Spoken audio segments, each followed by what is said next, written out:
that I'm presenting.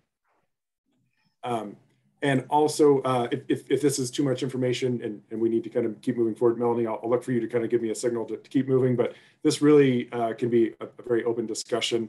I wanted to frame this discussion around this concept of the city's Race to Zero effort. So this is a global effort that is really galvanizing cities around this concept of science-based targets. And so it's a large group of international and local groups that are really bringing a lot of technical support to communities. So ICLEI is one of those organizations, and we're supporting our members here in the US in this concept of cities Race to Zero and this idea of a science-based target. So, you know, a lot of communities maybe 10 years ago were setting 80 by 50 targets or, you know, other similar targets in terms of a need to reduce global emissions by 2050.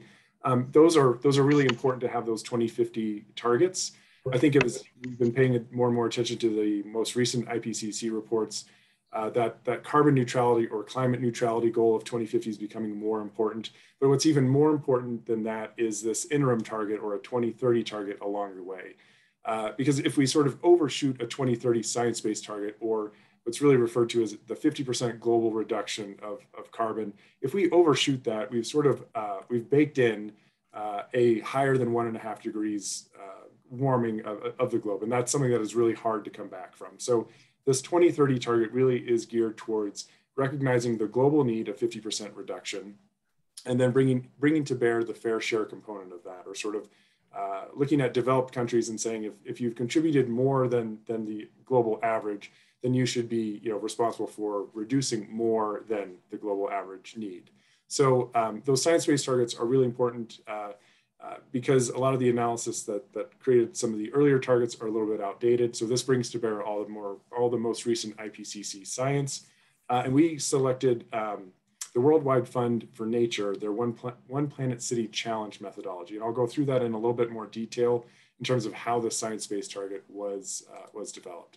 So I don't want to go into too much of how the sausage is made. This is merely just to say there's sort of a agreed upon method for calculating a science-based target. It's a science-based target, so there's a lot of science and math into it. So it really takes into consideration what the US's Human Development Index is compared to the global Human Development Index. And so based on that proportion, you apply that to that 50%, and you come up with a per capita goal. You apply that to then, you know, the population in the community and that population growth between now and 2030, and develop the absolute target. So this is just one example of the formula. I thought I'd leave it in the slides just so it sort of be as part of the record in terms of how those are calculated. What does HDI stand for? That is the Human Development Index. Okay. And so it's really just to demonstrate, you know, globally, I should say the US compared to the globe has a much higher Human Development Index in terms of our level of technology and human development is above the global average to represent the sort of the need of US-based communities to achieve more reductions. So what that really translates to in terms of our US cities and our US members is that per capita, that emissions reduction by 2030 represents about a 62.8 to 63.8% reduction per capita. When we apply that to emissions inventories, that comes out to be about a 45 to 64% reduction in absolute emissions. So this is an ambitious target. This is not, you know, this is not the targets of 5 and 10 years ago when we didn't have as much science to sort of base it on, and we were really sort of looking more at 2050 and trying to find a point along the way. This is really based in that known carbon budget that is left for the globe and allocating it on a per person or per capita basis, and then how that applies to each community. Tom, sorry yes, if I missed this. These are 2015 baselines percentages? So the way that the science-based targets work is we typically need a 2016 to 2019 inventory, but we were able to work and sort of use a 2015 inventory in some cases to calculate this. But yes, so it's basically the important thing is it's before 2020, sort of when COVID impacts were sort of impacting inventories. Yeah. So Tom, I have a question here. So when agencies like EPA and other regulatory bodies, they talk about average carbon emissions for a US household, of something like 50 metric tons. The 50 metric ton number is an absolute number, right? That's a per capita. So it's usually looking at, if it's depending on the calculator, and I'll just say some of those calculators look at scope 3 emissions or consumption-based emissions as well. This is calculated off of the US Community Protocol of Greenhouse Gas Inventory Emissions, which really looks at scope 1 and scope 2 emissions. So, I believe it's transportation and housing and other stuff that you use, not the lifestyle choices of whether you eat beef or chicken or vegan. Right. It doesn't include any of that. So, okay, thanks. Mm-hmm. Yeah, and usually if it's something of like 15 metric tons, that to me sounds like a per capita a number in terms of like an annual. So building on that, the general principle of a science-based target, what is important to sort of consider along the way is that we now have the opportunity to incorporate rapidly changing trends with this sort of a shorter-term goal. We can take that holistic approach. Certainly, we've learned that health, resilience, and equity are equally important in determining strategies to get to that 2030 target. But we also recognize that local governments can't do it alone. It has to be in collaboration with states, utilities, and federal actors in some cases. But that inventory really provides a foundation for those informed decisions and the transparency. So in order to get to a science-based target, or this ambitious target that we've been developing for our communities, we wanted to look at the existing pathways. So there are some really strong accelerating pathways like renewable energy, electrification, EV transition. These align with typically the key sectors of emissions in inventory. So obviously these are going to be sort of the prime areas where activity and strategies can take place. But there are certainly supporting activities as well, especially around wet waste and methane. A lot of those are scope 3 emissions, but nature-based solutions, sustainable food systems, circular economy, resilience. So these all kind of contribute to those high impact action pathways. But in terms of the emissions reductions, those accelerating pathways are really key. We started to look at, when we started setting these targets, I think a lot of us internally were saying, wow, these are really ambitious.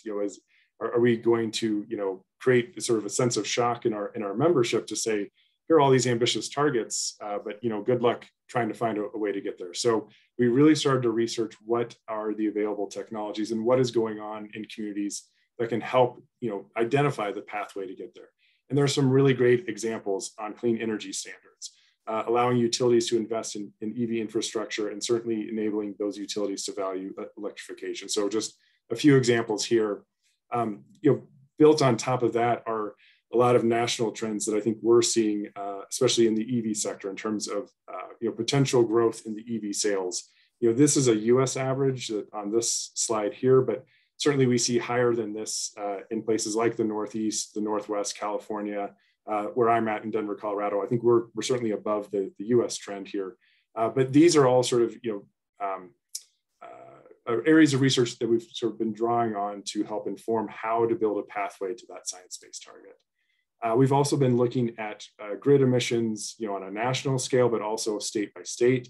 Already we're about halfway there to sort of that emissions reductions from the utility sectors.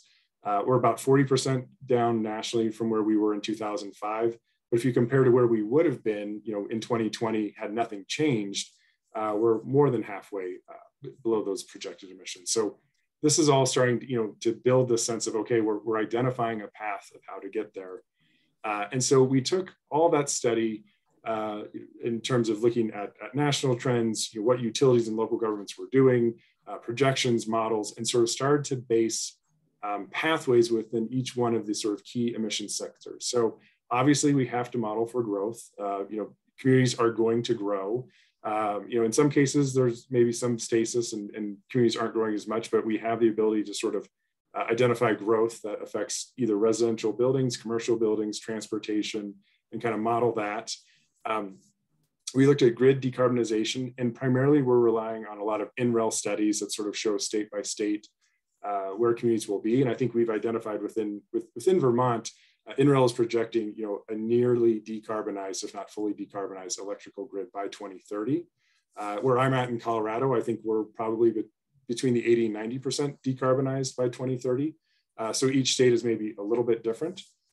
We also looked at some high-level VMT reduction scenarios, kind of comparison, whether 5% to as much as 20% reduction in VMT, and then taking those EV sales and kind of giving some options for either just kind of a general growth versus moderate growth, or some really aggressive, maybe California style growth in EV sales.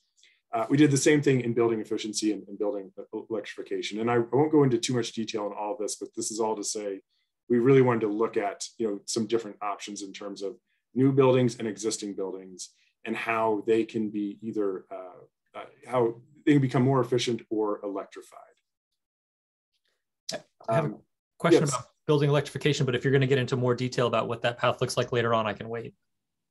Yeah, maybe. Yeah. No, let's go. Yeah, you can ask it now. I'll ask a question. You can defer the answer if you want. And it's basically, when you say electrified, how deep is that electrification? What does that imply? Is that using a heat pump for 80% of the load? Is it there's no gas whatsoever in the building?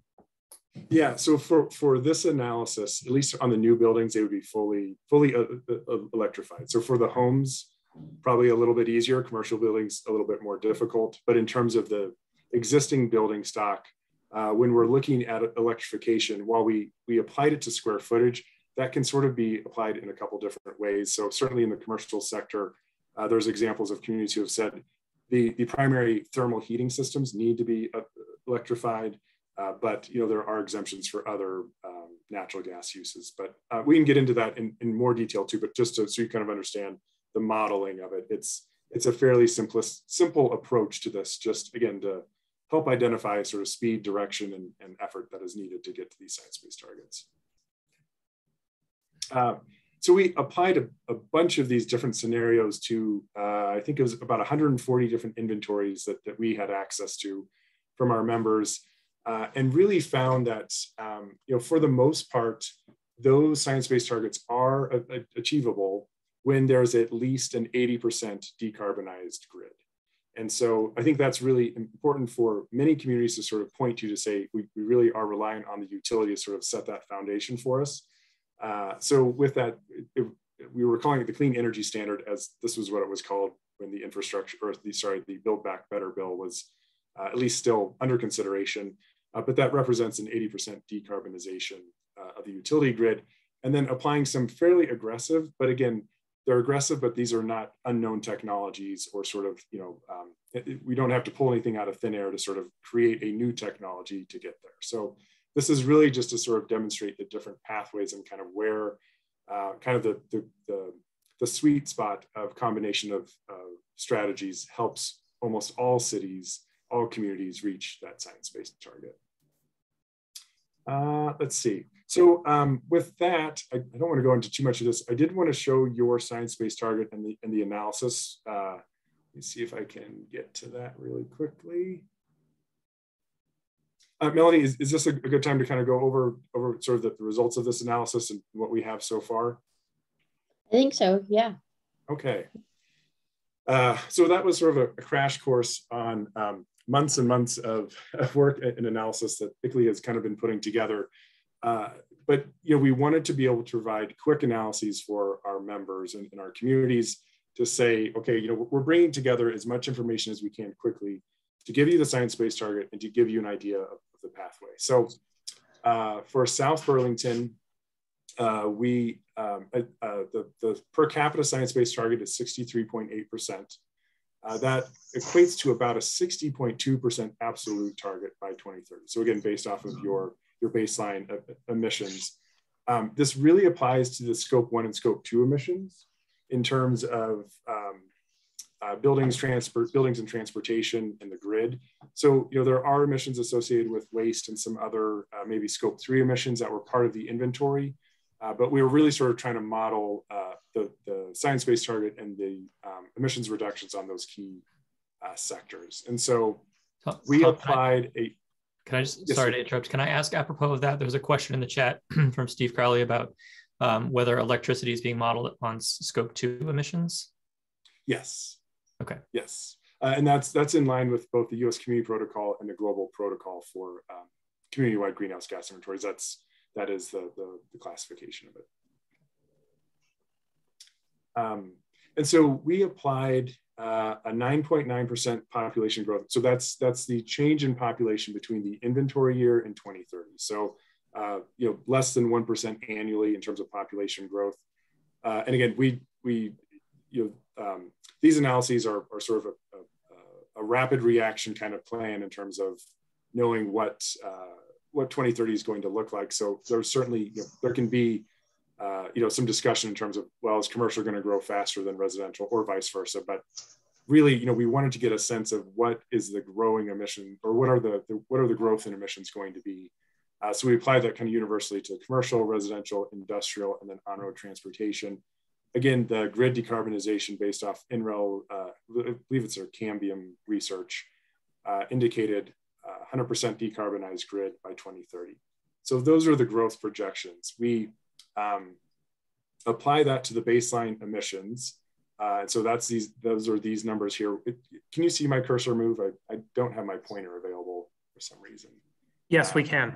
Okay, thank you. So these baseline emissions were from your inventory, and then applying those just sort of business as usual and growth projections. These are what the forecasted emissions would be. So anything electric is going to be zero because of the decarbonized grid.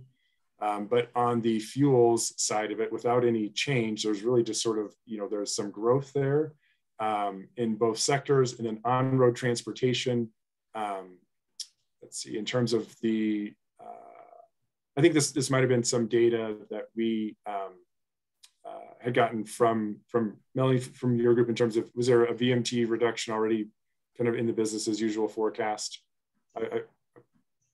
There wasn't what I contributed to the 2015 inventory was VMT for 2015. We did not include an estimation of reduction. I think the reduction comes from the high impact actions as part of this modeling.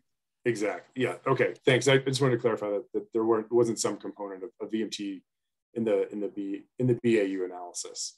And so then, and I'll skip down really quick, and then we'll come back to these models. Wait, Tom, before you move on from that, I have a question. I'm a little bit, just slow down a little bit. Can you go back to that same chart you're just on? So fuels residential, it's showing that with a 10% growth, it's only going up a very small fraction. Is that what leads it in this is the base scenario, right? We do nothing.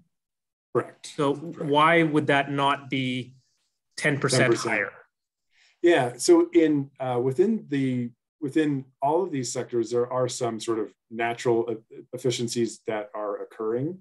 And so part of that is that when building stock is sort of replaced on sort of a natural cycle, in terms of maybe a building is either replaced, or they renovate it to the point that it kind of becomes new and has to sort of fall under newer energy codes, there is some efficiency that takes place.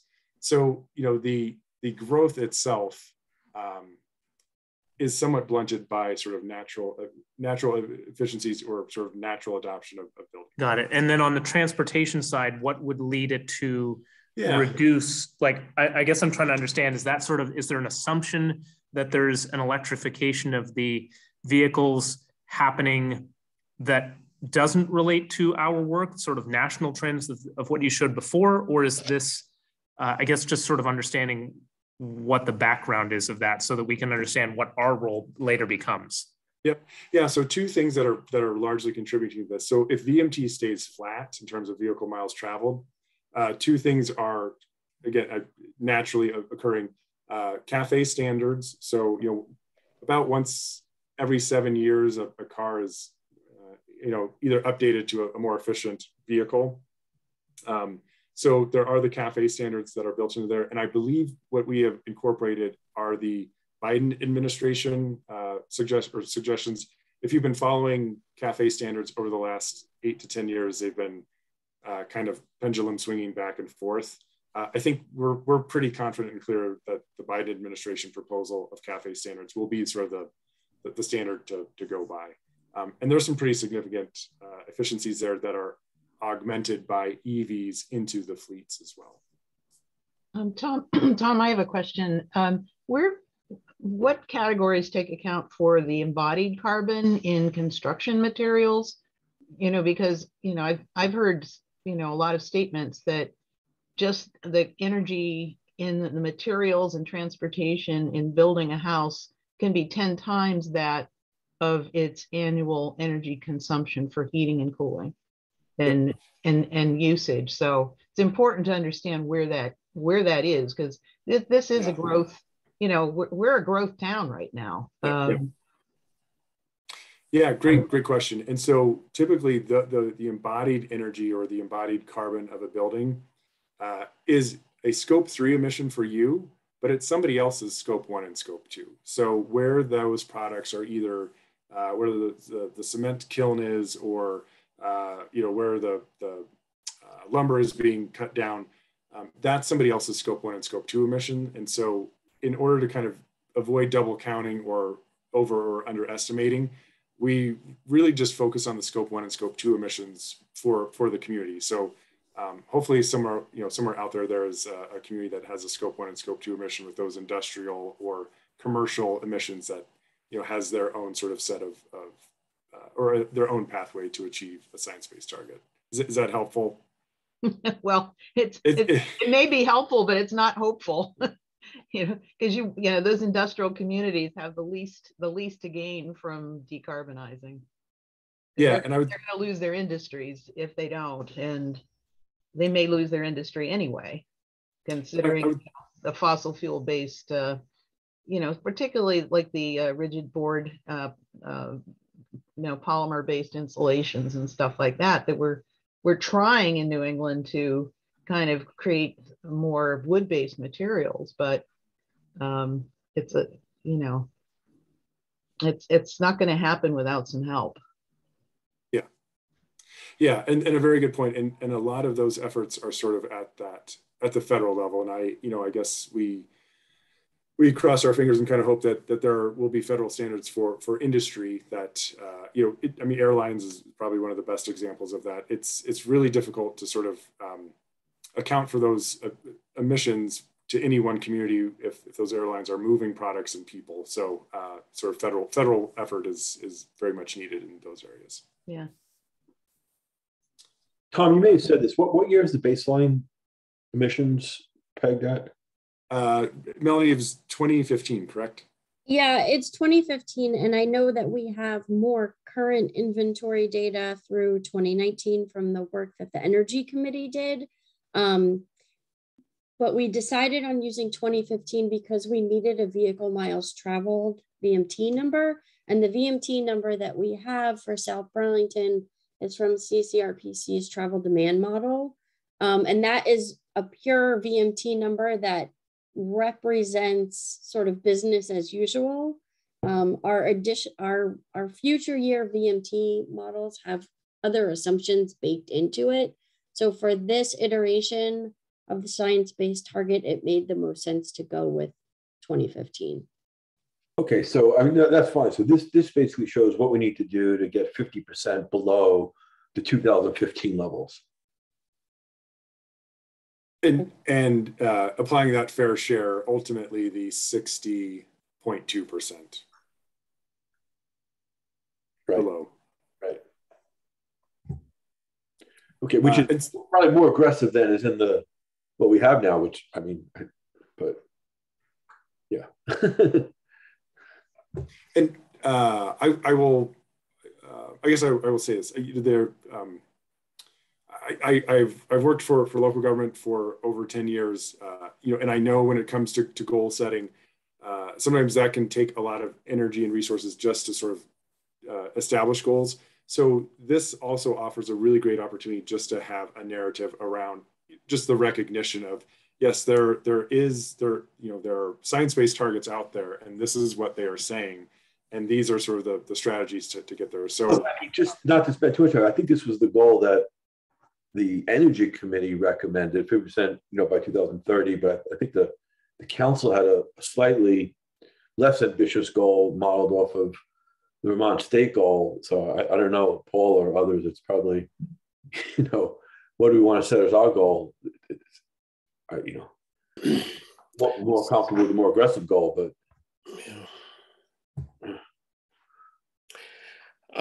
Tom, I had a similar question like what Paul did, and around the housing related baseline emissions. And if you test that number on an incremental basis, I mean, we've all been talking about what the new construction is going to do and how we need to manage new construction here. So if I just apply a simple rule of thumb of, 10 or 15 metric tons of incremental fossil fuel for every new house, and assume that there's going to be 1,000 units in the next 7 years, that's anywhere from 10,000 to 15,000 tons of incremental greenhouse gas emissions is what we would be looking at. And if you do nothing, so from your earlier explanation, it sounded like the baseline of 37,000 tons will have efficiency improvements to pretty much offset that incremental contribution. So I just don't know whether, I'm not sure whether the high level assumptions on the energy efficiency improvements are significant enough. I mean, how can you help me understand that? Sure. I guess I will say this. I am happy to go back and double check that analysis. We for the most part, when we project into the future, we identify growth, but then also that sort of known efficiency as well. So I'm happy to go back and just provide a little bit more detailed and kind of explain exactly where that number comes from. Yeah, I mean, I'm sure your model is very sophisticated. I'm just doing a simple test to see how it applies. So thanks. Just going to the per capita or the per household. So, really what this comes down to is in 2030, based on your the known population growth, multiplied by that science-based target per capita, that's kind of what that equates to in terms of the absolute emissions. So I think, Melanie in their work on the updated greenhouse gas inventory can sort of show where you are from your baseline, towards this goal already, because I imagine there's already some efficiencies and some grid improvements that have contributed to emissions reduction. So, I think that's going to be an important sort of piece of this discussion once that is done, to sort of say we were at 215 in 2015, now we're at 215 minus X and on our way to 85. So I wanted to talk a little bit about what we modeled, because these are, again, this is not to say this is prescriptive, this is exactly and the only way to get there. This is really meant to sort of use this to engage the public, to engage boards and others around the speed and direction of what is needed to get to these fairly aggressive targets. So again, there's nothing there's no sort of unknown technology here. That's all relying on existing technology. So in terms of grid decarbonization, again, we've kind of talked through that almost fully decarbonized grid is really critical. Once you start pulling back some of that, it really has a sort of a snowball effect on some of these other emissions. So we modeled a fairly aggressive VMT reduction by 2030. And I will say, I think VMT is probably one of the more difficult ones to really sort of aggressively reduce. We certainly love our cars. And so this is a fairly aggressive concept here in terms of that 10% reduction. It really relies on being more multimodal, providing more transit other options than just a single occupant vehicle, biking, walking, you name it. So that's kind of where that comes from. In terms of on-road electric vehicle adoption, this is something that I don't know. I might say that very likely have the potential to go above 4.5% annual growth. And so what that 4.5% annual growth is somewhat related to sales, but basically saying of the existing VMT that is internal combustion engine, 4.5% in the first year is going to be electrified. The next year, another 4.5% of the remaining will be electrified, and sort of that cumulative impact. So, I think California is seeing about 6% growth in their electric vehicle VMT. So, that could be something that maybe helps give you some wiggle room. Building. Can you zoom in a little bit on that chart? Yeah. We had a request to make it a little bit bigger. Is that something you could do? Yeah. Does that include enough Yes. of? Okay. Thank you. Sure. These last two rows on building electrification, I think is where a lot of energy, no pun intended, is really being put. I think certainly folks recognize the need for sort of getting new buildings. So the buildings that we build today are going to be around for 50 or more years. And so making sure that we are not locking them into sort of only one type of either heating or, one type of system. So new buildings, both on the residential and commercial, are very important, but also the existing buildings, or we just have it labeled as EB here. So what that 6% represents is to say, so sure, maybe 1% of building stock would fall into a new building code that might have some sort of electrification component to it. But we need to go above and beyond that. We need to have either incentives or other mechanisms to bring more of that existing building square footage into this fully electrified, or at least largely electrified space. And so in the communities that we're working with, there are certainly some examples where there have been incentivized programs to go all electric. So maybe the building permits department offers a discounted permit fee, or sort of a front of the line option for buildings that voluntarily go electric. That's certainly on the carrot side. There's examples of communities who are going the ordinance route. I recognize sort of the difficulty of building code standards and how both state and local codes can or I guess the difference between whether it's a local or a state building code.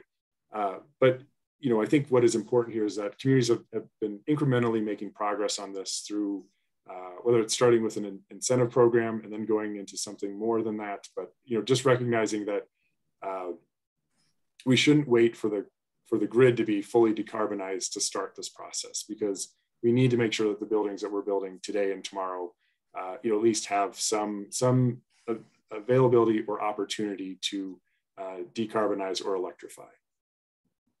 And so I'll maybe just stop there and just maybe get a quick take on sort of reactions and additional comments.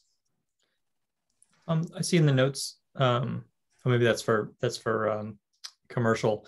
So I'm trying to wrap my head around what our current rate of building electrification is right now, and I don't know if you have any numbers on this. What I found from the EAN dashboard from, I think it was back to about 2020, so looking at like 2019 and 2020, we were at a couple hundred buildings, a couple hundred heat pumps a year. Actually, it's probably not buildings, it's probably a couple hundred heat pumps, which is fewer than a couple hundred buildings, because a lot of buildings will put in more than one, since mini splits are predominant here.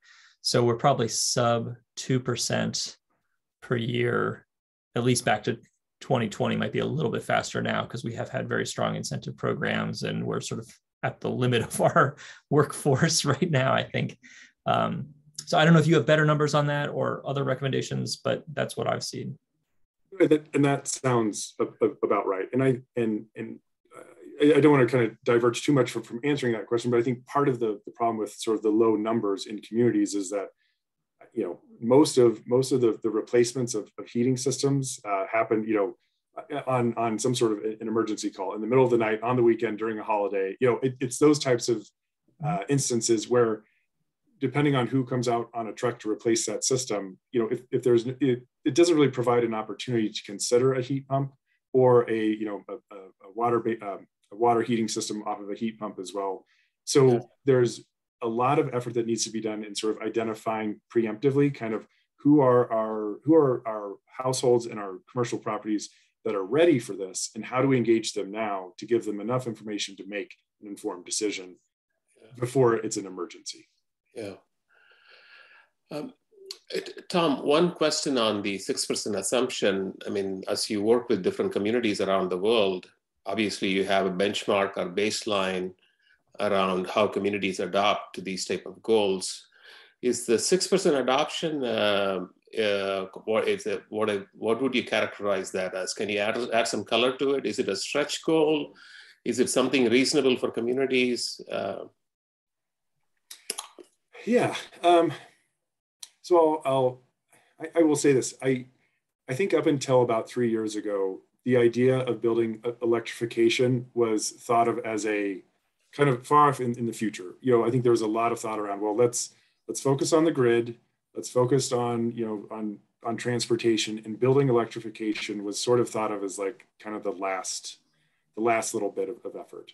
I think, you know, what we have seen in terms of IPCC reports and you know, I think other more you know, revealing data and science on thermal heating systems that rely on fossil fuels is that we really can't wait.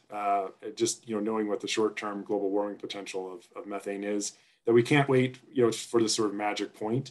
And so I guess that's a long way of saying there is still a lot of early effort being done. I think most communities would say that 6% would be a bit of a stretch without some sort of ordinance or requirement. So there are building performance standards in places like New York City and where I'm at in Denver. I'm trying to remember the community in Washington State. I don't think it's either Burien or Olympia. They will have building performance standards that either set an energy use intensity goal for buildings or some sort of a carbon standard. And so it's really saying, you know, you need to reduce the energy use intensity in your building, and then here are the options to do it. They might give them lighting options, thermal heating, commissioning or recommissioning. Maybe it's a renewable energy, you know, element as well. So I think, you know, we're on sort of this pivot point where we all really need to start thinking more about how we do building electrification and how it can be done.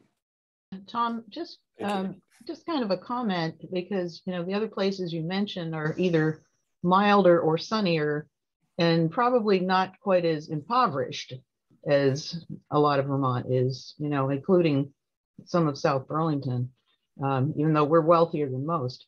But it seems like a small percentage of the heating load ends up being fossil fuel here, even in the best buildings.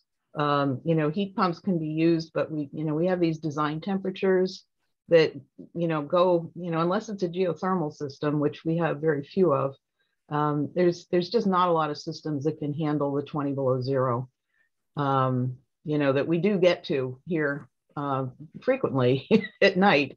And also the fact that we don't currently have an enforced energy code. So, you know, I think you need to, you know, understand that with the numbers, you know, that you're not dealing with Denver here. This is a bit of a different situation.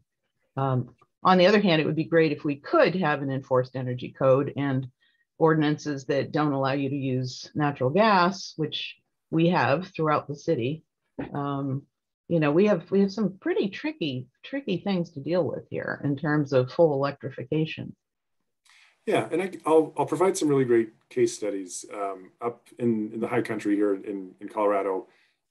There's a beneficial electrification program where they've been doing a lot of great work on both commercial and residential properties, you know, in high altitude, cold climate areas here in Colorado. And there's some really great case studies there that I think at least, you know, point towards the you know, it's not necessarily impossible to have electrified heating systems that can handle some of those colder temperatures. But I certainly recognize not every community is alike. And so, you know, while this has some uniqueness applied to South Burlington, it's really kind of drawing on, I think, the collective understanding of where our systems need to go. So it definitely relies on support kind of from state and national actors to say these types of building systems are important, and I hope that infrastructure bill and other bills to follow will sort of help move this forward as well. Hey, Tom, question for you about types of housing. when you talk about residential, does that include multifamily buildings, whether they're apartments or condos, or does that fall into commercial? Yeah, good. So typically, if it's 4 units or less, it's residential. That's kind of the general understanding. But I will say, you know, depending on how the utility divides the data that they provide, sometimes that can be a little, you know, less clear in terms of that delineation. Okay, so if we're talking about 30 to 40 unit buildings, does that typically fall into commercial then for the purposes of this? Yeah. So typically, how most utilities will sort of bill that, they may have the common space under a commercial account, but for and I will say, when you're looking at any type of a building code or ordinance for larger buildings like that, it's really important to understand exactly how multifamily is billed and sort of divided up by the utility, because in some cases, electricity might be under one commercial account, but the heating might be individualized as residential. So, you know, we're somewhat for this, we're reliant upon how the utility has decided to sort of bucket this information. But a really critical step in terms of any building strategy is to, you know, have some sort of an understanding of building energy use. So whether that's, you know, a voluntary portfolio manager, you know, data partnership there, or requiring a benchmarking and disclosure of some sort to really understand it. And then from there, I think you can really start to understand that multifamily component, because it is a unique element of buildings for sure. And last question for you, Tom. Have you, in the case studies that you've been looking at, have you seen greater success in you know, the single family duplex or the multifamily? You know, just as we start to think about, it's very preliminary, but as we start to think about how do we tackle these, you know, we're about 40% of all of our housing is multifamily. So, you know, that's a big thing for us. Yeah. Yeah, I think single family has less, and I don't want to sound like I'm diminishing it. I think single family has less nuances to it. It's usually fairly straightforward. When you get into multifamily, there could be a split incentive in terms of the owner and the occupant. So there's, you know, some other pieces to really consider. Single family also, I think, is a little easier to understand. And I don't know how your building permit system is set up, but in some of the communities that we've worked with, they are able to sort of data mine, looking at past permit polls on homes to say the last time a natural gas hookup or permit for a furnace was pulled for this house was 15 years ago. Boy, they might be, you know, ready for a furnace replacement. And so in single family, it's kind of a little easier sometimes to deal with that type of approach. Just I'm just wondering, Donna, when you were making your comments, were you talking about existing building stock or new building stock? Which comments? The ones about embodied? No, how, you know, maybe difficult to electrify because of our unique circumstances. I was talking, well, new and existing. It's harder on existing. I mean, the city has experienced this on some of its own buildings and some of its own systems where they decided not to do a retrofit because it wasn't cost effective, and that was going to be a large electrification project that still had a small amount of gas boiler as the backup. Yes, and they nixed the project because they said it wasn't cost effective. So I'm wondering, it's like, well, if the city doesn't think it's cost effective, how do you get commercial building owners to do it? Maybe because fossil fuels are too cheap. But I think you're being maybe then a little too pessimistic with respect to new building stock. Because everything I've read, I think there's lots of data points, is that that's kind of I think very doable and cost effective. But yeah, we can discuss that some more. Well, new multifamily, new commercial is much more doable because you can deal with the thermal envelope. And when you deal with the thermal envelope, it makes the electric systems so much so much better. Can I suggest that we, interesting discussion. I'd be happy to jump in here. We should probably table this to make sure that we can get to the big picture. And also I want to acknowledge that Michael's got his hand raised, and so give him a chance to jump in here before we resume the flow. Yeah, it was a question for Tom. In the case studies in high altitude, very low temperature environments, was resistive heating ever used as a backup when heat pumps aren't effective at very low temperatures? I know resistive heating is inefficient, but it's still electricity. Yeah, and I don't quote me on the numbers, but I think the heat pump system was able to supply heat. It was about 90 to 95% of the I guess of the cooling degree day, increments, and so it was largely 90 to 95% effective. And I do believe that last percent was resistant heating. But again, this was existing homes, so these were not new builds. This was, so I think there's at least some promise there in terms of these, and in some cases not all that well insulated homes either. So I do believe that they went in and did some energy efficiency work as well to kind of help bring that envelope a little bit tighter.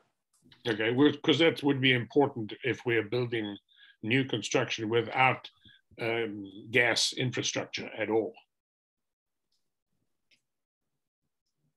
And I do just, I want to just to say that I think there's some good, some of the light at the end of the tunnel from the feds as well. In the last year or so, there's a new rule from FERC that allows for distributed energy resources to be included in utilities' demand response programs. And so that includes things like heat pump water heaters and heat pump systems, even on the chilled side of cooling as well. So, there are ways to sort of make up for that 5 or 10% through other ways of sort of stored energy that isn't just a battery necessarily, or the traditional stored sense. There are other technologies like stored heat in water systems or stored chilled water systems as well.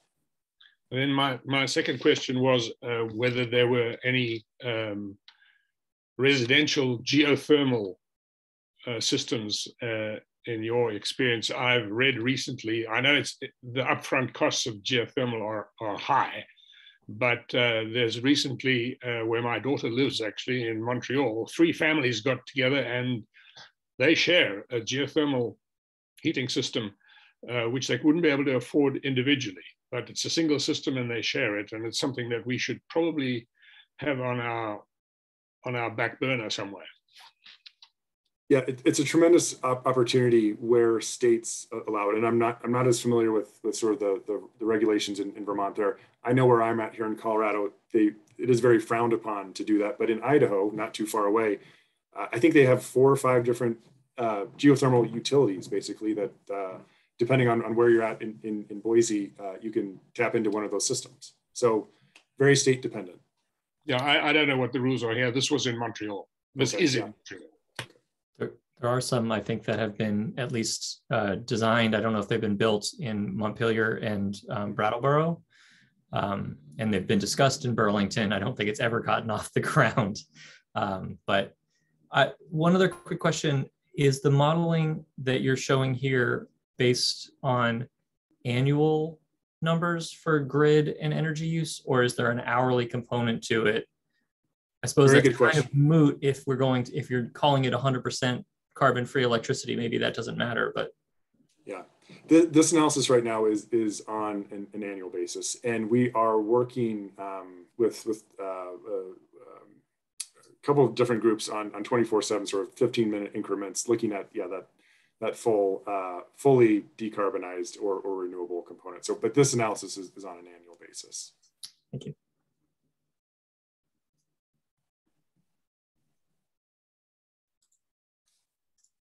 Well, I will send my presentation and this over to you. Again, I really I appreciate the time tonight. I guess I will just leave this with saying that our intent is not, again, to be prescriptive in that this is the only way to get there. But what we are trying to move communities from is from planning to actually idealizing that implementation and giving them a sense of what direction do we need to go in and how fast do we need to go there. So this tries to the best of its ability, give a sense of that direction and that speed. It certainly can help inform future action, but it does not, I would say that it would not look exactly like this in 2030. There's probably going to be some changes along the way, but I think these at least provide the initial steps of where we need to go and kind of the pace at which we need to go there. Yeah, thank you, Tom. I really appreciate the presentation. I think this is a really good starting point, given that the task force has been focused on buildings and thermal. I think that the analysis illuminated some things. Maybe building electrification needs just a little bit more thought process, and really interested to seeing some of the case studies that you referenced about how high altitude cold areas that are similar to South Burlington. So I think this is a really great start, and I really appreciate you coming to the meeting and talking through the science-based targets with the group. Yeah. Melanie, if I may ask a question to Tom. So what's the timeline for wrapping up this work with the appropriate inventory baseline for South Burlington and coming up with the targets? What's the timeline? Can you elaborate on that? So the science-based target is fairly locked in terms of what the target is. This analysis, with one of the tools that ICLEI provides is a clear path tool, which you can take this analysis and sort of start to tweak it a little bit more and say, well, okay, what if we were only going to do 5% BMP reduction? Where does the remaining have to come from? So there are other sort of tools and opportunities to tweak this, the strategies and the policies to get there. Okay, thank you. Yeah, and if I can add to that, Srini, that's a really good question. So the timeline is consistent with the schedule for this project. We did the science-based targets for South Burlington because the modeling and the estimation is kind of already baked into the ICLEI's tools based on the assumptions that Tom talked about, with the realization now that maybe the 6% of electrification of existing buildings may not fit quite right for South Burlington. So that's where we would then use ICLEI's planning module to fine tune that for this project. So this was a starting point, and we will work to fine tune it. We wanted to bring you these targets to enhance your conversation about buildings and thermal. Yeah. No, it's great. It's very helpful. Thank you. So Melanie, I guess my question is, how do we mesh kind of the pathways that Tom is able to model for us with what's currently in our goals, pathways, and action spreadsheet? The two don't seem to really line up in a way that facilitates this kind of modeling. I think that brings us to our next agenda item of, looking at the pathways and actions focused on buildings and thermal and saying, yes, we accept these. Not quite. I mean, because I guess it depends what we want to talk about, but I mean, I guess the actions are a way to achieve a goal, right? And the way Tom has laid it out, it's okay. The goal is, some percent of new buildings or all new buildings, some percent of existing buildings. And I'm wondering whether that is what we should show as a pathway with the actions and supporting that, right? To link these things up. Otherwise, I guess I query how the modeling would be done. Yeah, I think that, and you can respond. I did notice that as well, Andrew, that we might want to edit the pathways, possibly, the pathway language. Some of the actions do relate to electrification somewhat indirectly. The first step being to look at potentially working on a South Burlington having their own building code. That's as a strategy maybe to get to a lot of the electrification I guess just to be policies. maybe just really precise about it, like one pathway we have is reduce energy use in existing buildings. Right? That doesn't seem amenable to this modeling. And I'm wondering whether that should be more precise as a pathway, which would be, electrify, 5% of the square footage of existing buildings annually, right? To line up with what Tom's able to model. So let's tackle that in a second when we jump back into the actions spreadsheet. But I know I've got hands up here. I'm talking about the pathways, but right. But I thought you were talking in the context of the table, right? That we're going to review next. So I think we should address that. But let's get that table up and we'll that'll be the next topic.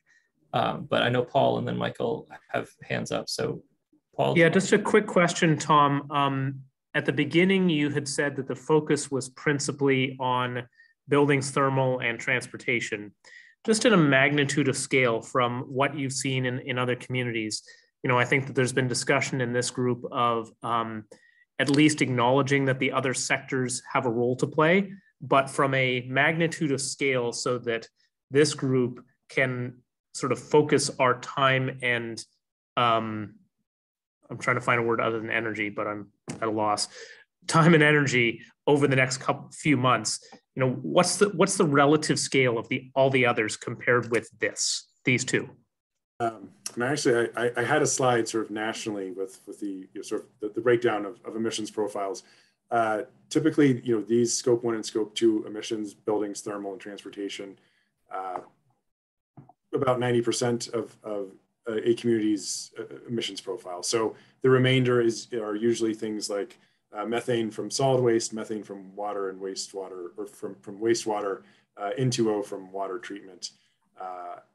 At the most, those are probably 10%, but for the most part, 90% of emissions come from those primary scope 1 and scope 2. Okay, thank you. Paul, I'm sorry, just circling back before we get to the spreadsheet again, what's your thought about adopting the goals, or how should we think, what goals should we be targeting? The goals that are in, the science-based goals, or what we have here now? Well, my understanding, and Tom, correct me if I'm wrong here, but the science-based goal targets that are discussed are in the vein and in the objective of hitting the Paris Accord of 2050. Yes. Absolutely. And so the council's objective is the 2050. I would say that, I'm not an expert in the field, but Tom described that hitting the 2030 science-based targets is how you get 2050. And so to me, that's consistent. Maybe somebody who's more of an expert in the subject can say a nuance, but to me, that's the same goal that the council's already set. Okay, so maybe we should revise some of that wording in our spreadsheet. I will say just what I have seen from other communities, they are taking the exact same approach as you. It's we are committed to listening to the science and following what the science tells us in terms of our targets.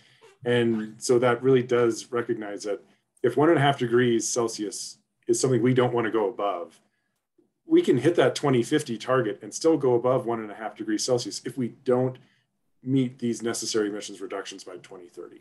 So that's kind of my pitch. Michael? Well, some of what I was going to say has just been said, that 2030 should be a more important focus for us than 2050. I think Tom rightly said, and I'm a man in a hurry because of my age. So, he says we can't wait. And I've touched on this before, that there are things that we know what we are going to recommend in this report. And if we already know that, why can't we act on them concurrently? This is, after all, a climate action task force, not a climate planning task force. And so, I'm impatient. And I think some of the comments that have just been made by Andrew and Tom about the 2030 targets are relevant. I wasn't here for a lot of the last meeting, so I made my own notes on the spreadsheet, which we'll come to now, and I think we should leave it at that. But I liked Tom's comment that we can't wait. We should not wait. If we can do something now, we should do it. Don't say that too loud, because I'm sure someone in Maine is going to say you're stealing our tagline, because isn't there the Maine can't wait tagline? So, no, but I like your. It was the other Tom.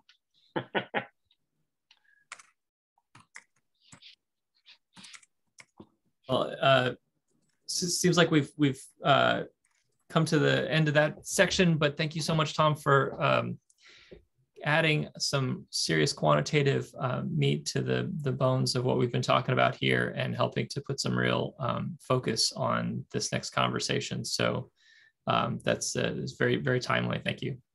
Thank you, and we appreciate all of your leadership in terms of just really setting a great sort of North Star for a lot of communities. So happy to be here and always happy to contribute. Great. Thanks. Thanks, Tom. Thank you, Tom. So as we've all been talking about, that brings us on to the next agenda item to dive back into the list of actions. So Anne or Melanie, do you want to queue up what you've done with the feedback so far and what our next step is to refine these? I can share my screen if you want. Sure.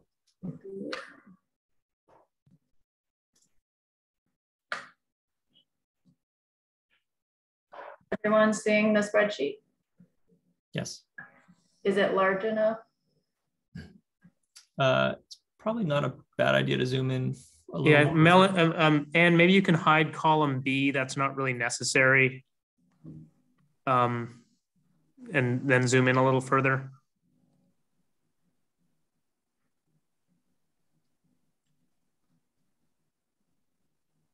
Is it possible to make the little squares with our faces smaller so the, I mean, I have it printed at home, but I could also. Ellen, you should, depending on the type of computer you're using, you should be able, there should be a little vertical line on your screen that you can drag to the left or right. And if you drag it towards the little thumbnails of everybody, it'll get smaller and the rest will get bigger. Thank you very much.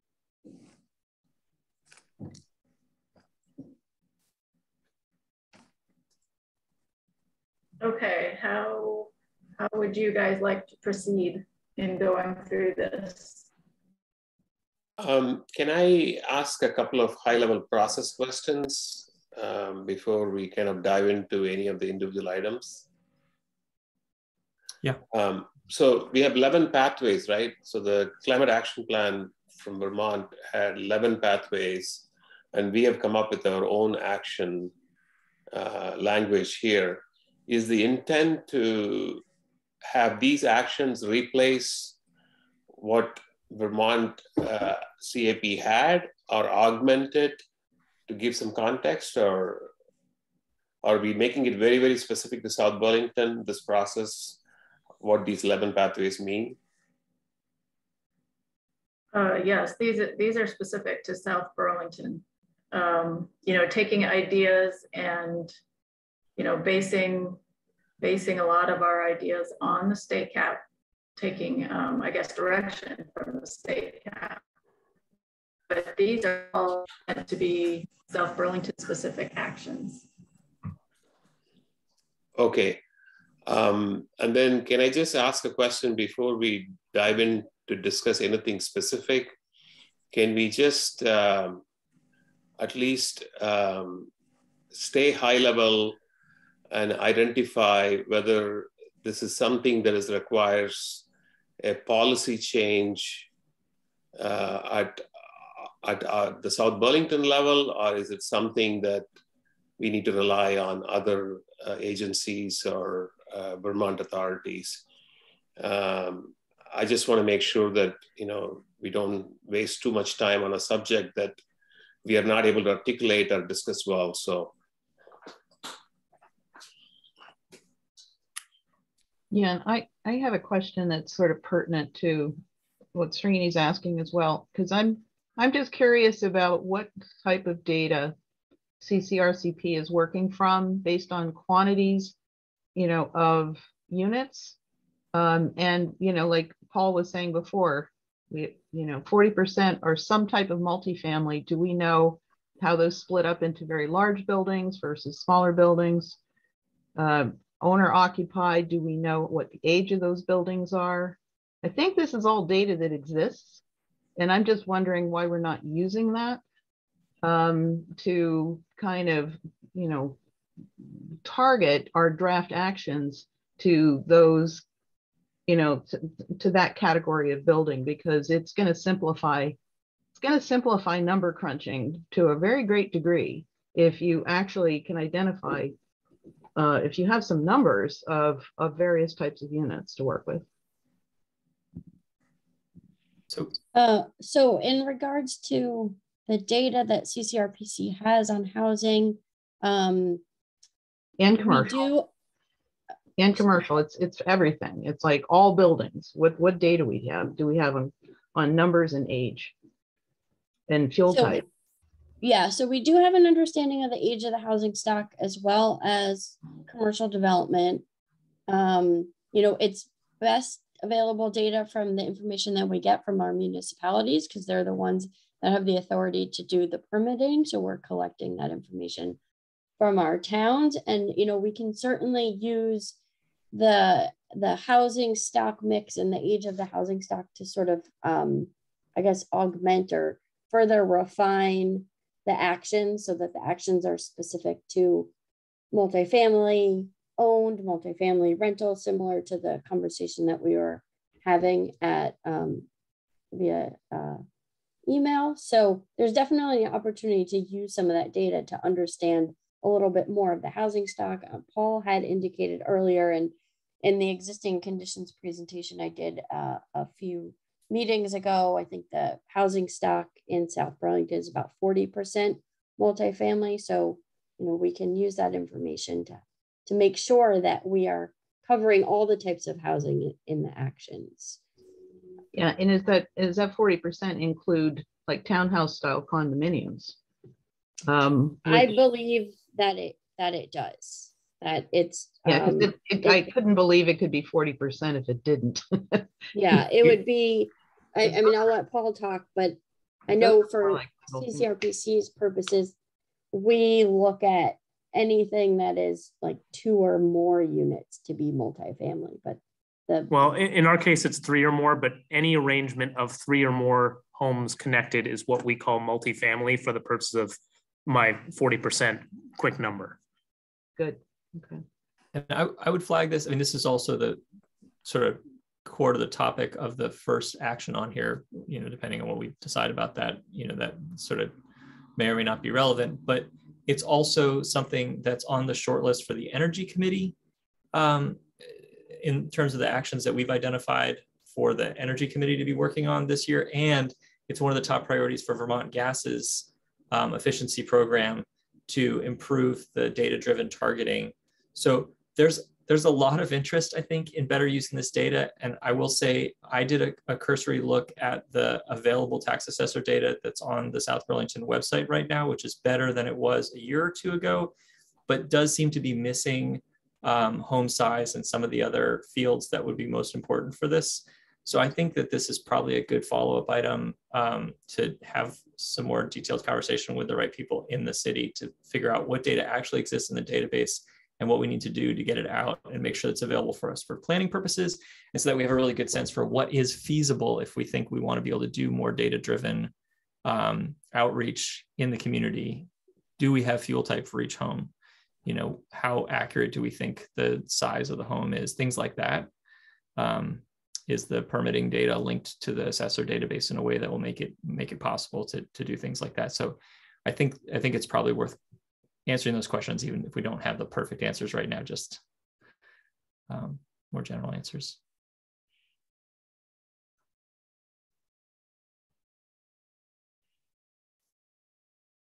Ethan, can I pick up a suggestion that I think Andrew had started to get into in the last item and maybe kick off this part of the conversation? I think, to me, what I heard from the last item is maybe the pathways need to break out into the categories that ICLEI has helped us to define.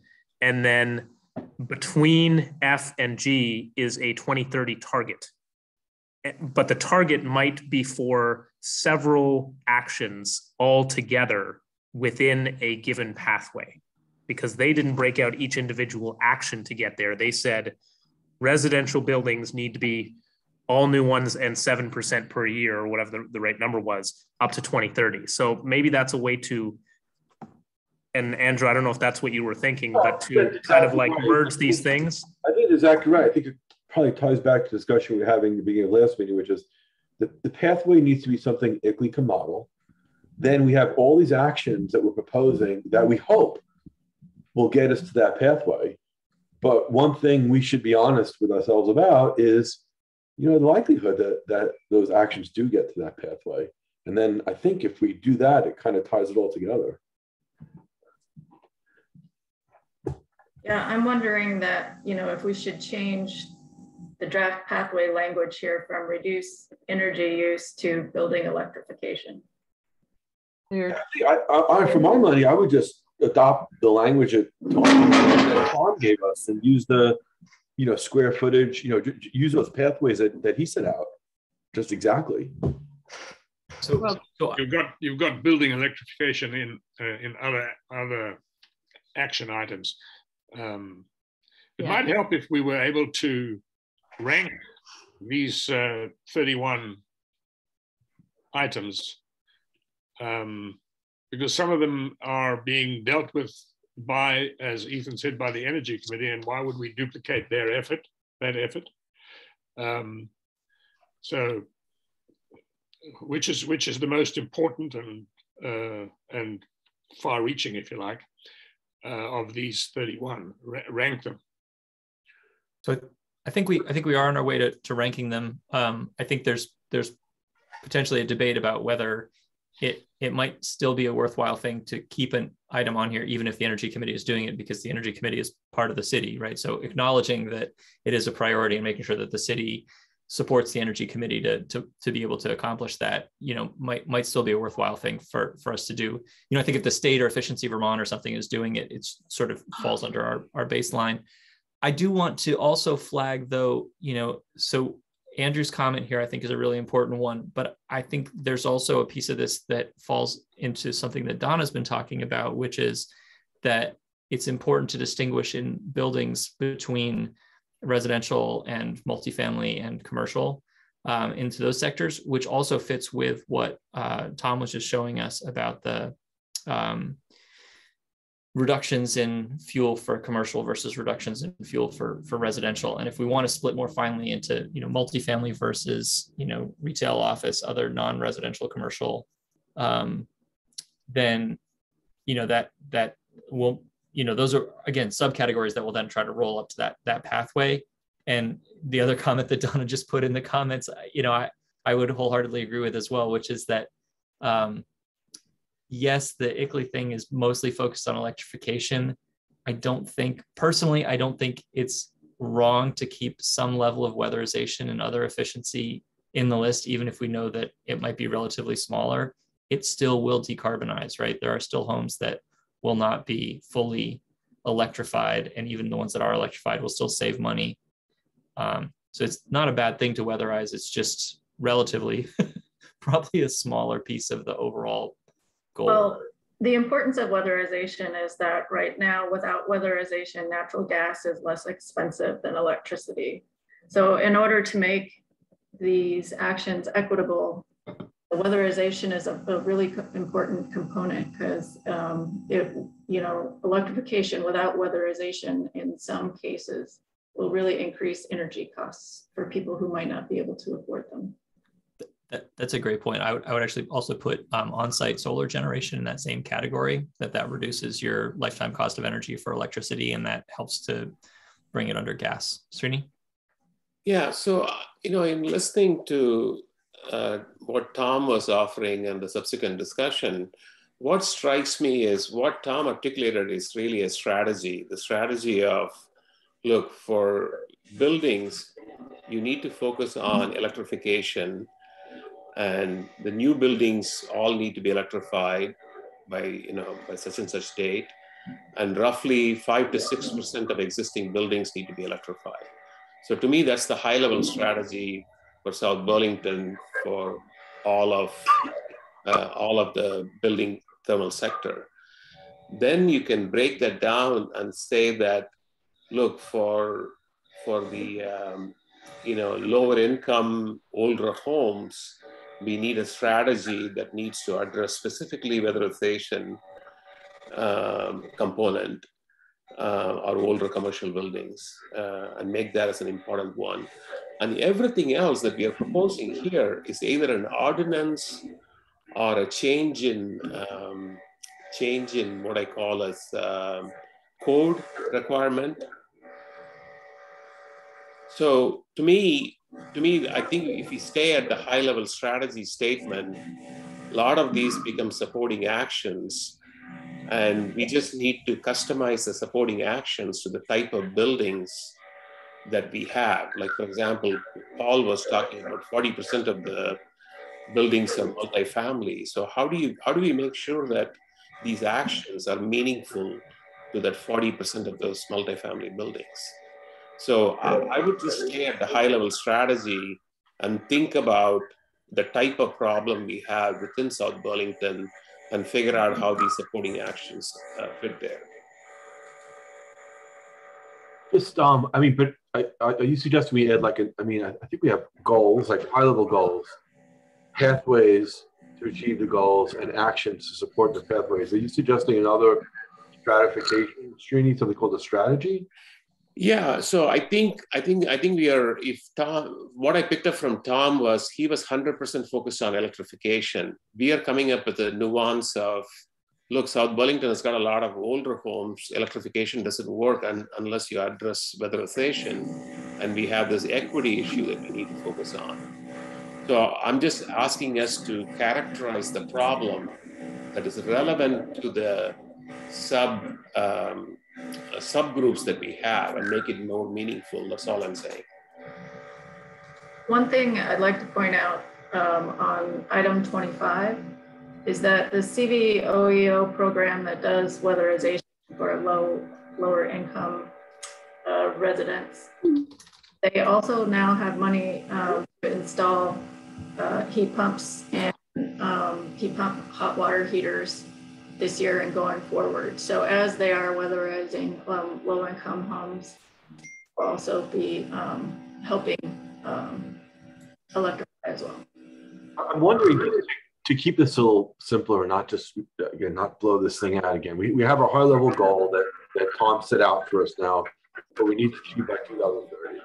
And then we have a pathway for residential, which is electrification and efficiency. And we have a pathway, maybe 6%, 5%, whatever. And then we have another pathway for commercial, electrification and efficiency. And all the actions hang off those pathways. Because those pathways that ICLEI knows how to model, right? Which is the important thing, to be able to link this up with the modeling tool.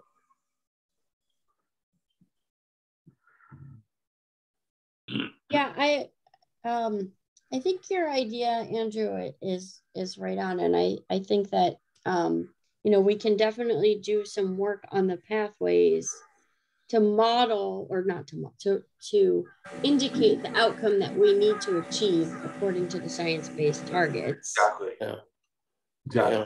I think that would help cement this and kind of just frame us better.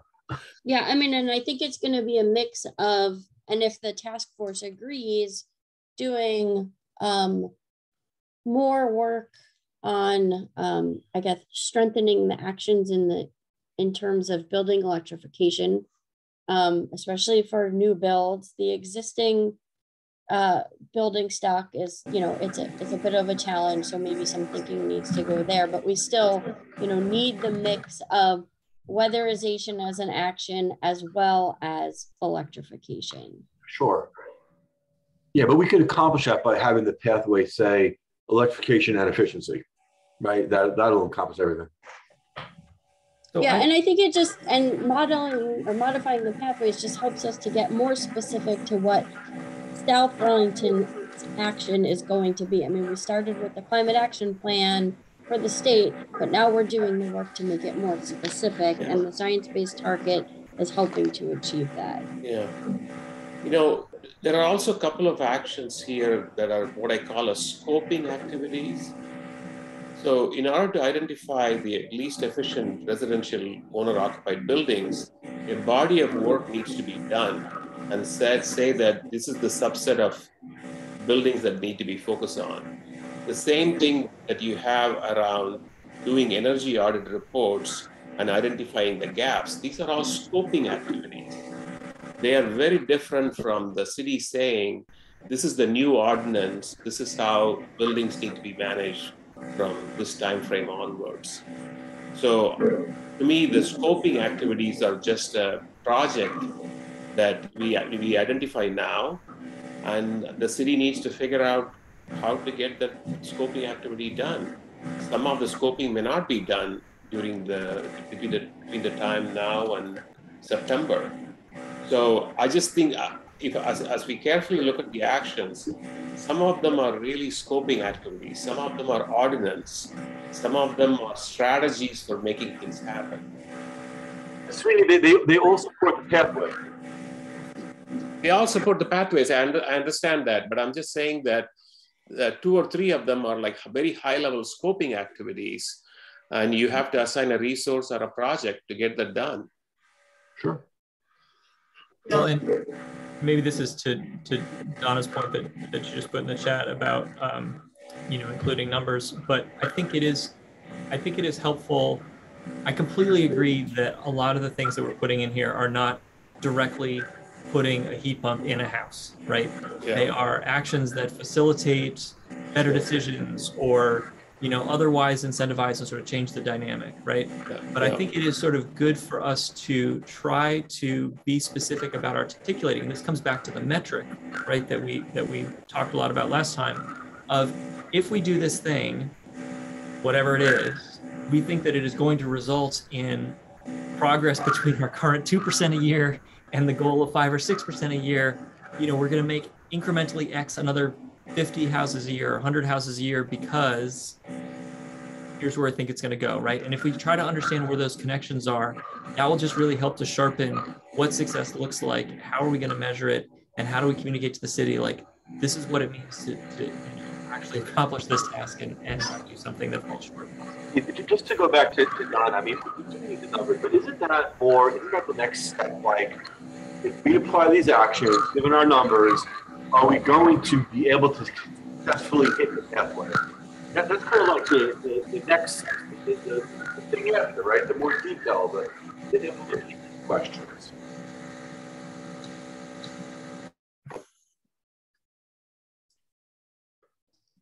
Oh, that was good.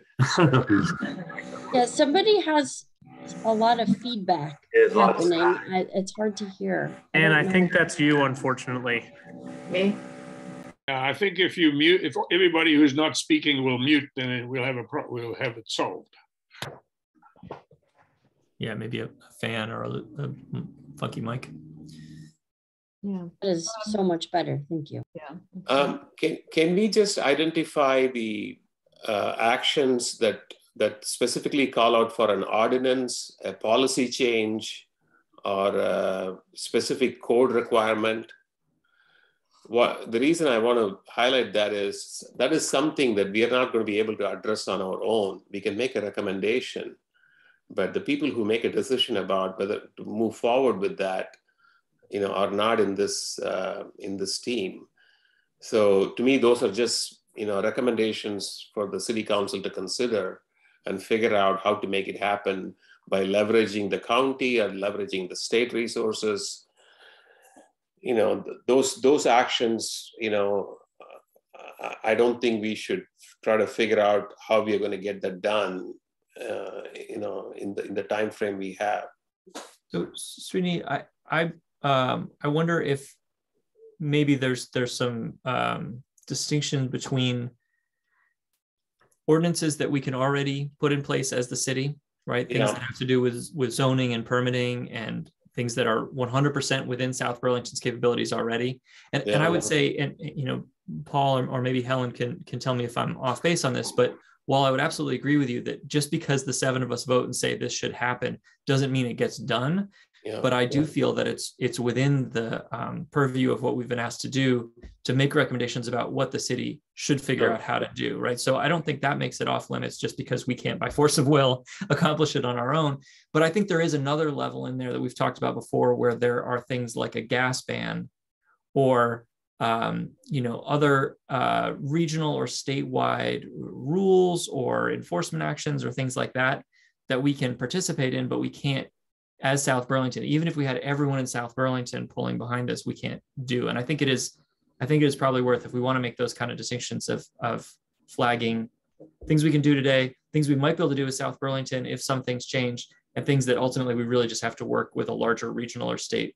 Right. Well, I think, if we go back to the beginning of this, we had talked about a few different categories, things that the city has a regulatory authority over, things that the city can be a funder of or seek grant funding for, things where the city can use its influence, things where the city can lobby the state legislature. These are all actions of the city. I would say something like the energy grid or national cafe policies might be outside of what we can realistically take on. But I would say things in the Vermont legislature are very much within our possibility. We're only one town, but we are one of the bigger communities in the state. And it's when 5 or 10 municipalities get together and say, this is where we need to go, legislature, that policy can change. So if that's a key thing that needs to happen as part of this, I think we'd be remiss to not have those things in here. I completely agree, Paul. I think it's really important that we set out as a task force what we think needs to be done and identify the obstacles to getting those things done so that it's clear and transparent to the council and the community what we think needs to happen. And the council can reject it and the community can reject it, but we as a task force should be really clear. See, this is where I think... Right. That's exactly right. And I think we talked about it very early on that things that we might recommend will require legislative action. And that is something that we can't do, but the city council and perhaps, as Paul mentioned, other municipalities can ask the legislature to enable. I'm not saying that we don't make the recommendation. I'm saying that we make the recommendation, but we don't need to do the actual work to figure out how to make it happen now. Because next meeting, I suppose we'll start on transportation. April and May will be spent on transportation, I believe, if we take 2 meetings. No, we're not going to figure all that out, Srini, but it would be useful. I really, honestly, look, I mean, we've been talking a lot about banning fossil fuels, and I'd love to have a few sentences here that identify the obstacles and high level what needs to be done. And Burlington has already gone through those steps. It shouldn't be hard to figure out. Andrew, I'm not arguing with that. All I'm trying to say is, in the scope of the time we have, I just don't see a process for figuring out everything around each of these actions. Oh, I agree with that. And laying it out. That's all I'm trying to say. No, I agree with that. But we should be able to identify what steps the city we need to take and what are the obstacles at a high level. Yep, I agree with that. With Srini, we aren't going to enable something that the city can't do now. This task force, the council and the legislature will have to do that to get the enabling legislation passed so that we can, in fact, implement what we've recommended. Or maybe we can do it through our existing building code. I don't know, Paul can. I mean, we'll have to go through these and ask the question, but through our existing authority, I'm not really sure myself. But well, and ultimately, I guess, I would suggest that the task force, stay at the level of here's what we want to accomplish. It is to implement it, to figure out, do we have the current authority? Do we have to get authority? Either way, you've made the statement of here's the recommended action, however we have to get there. Okay. I think what you're looking for is to be able to thermal source of heating in buildings or the thermal fuel source of buildings. And the only way that we understand that the city can do that is through adopting its own building code. and that's through the fire and safety code.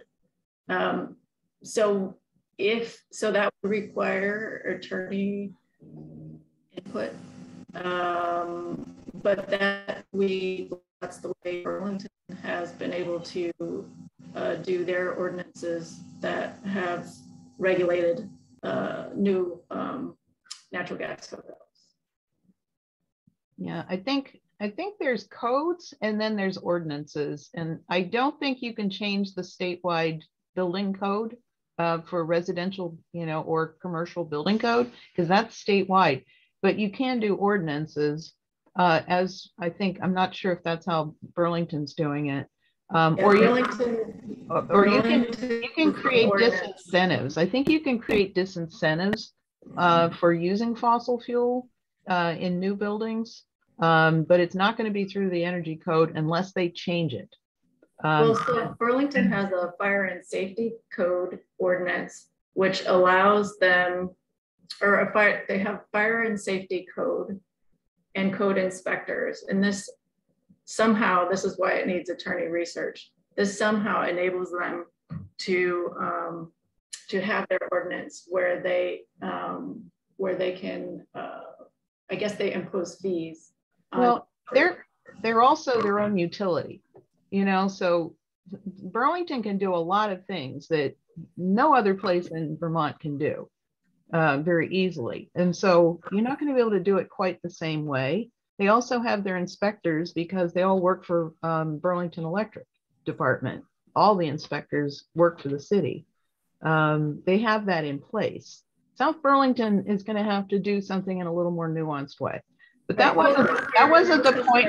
The point I've been trying to make for quite a while, though, is that the draft action, the way these are described right now, it's too specific, and we need to get back. If you want to figure out how to coordinate this with the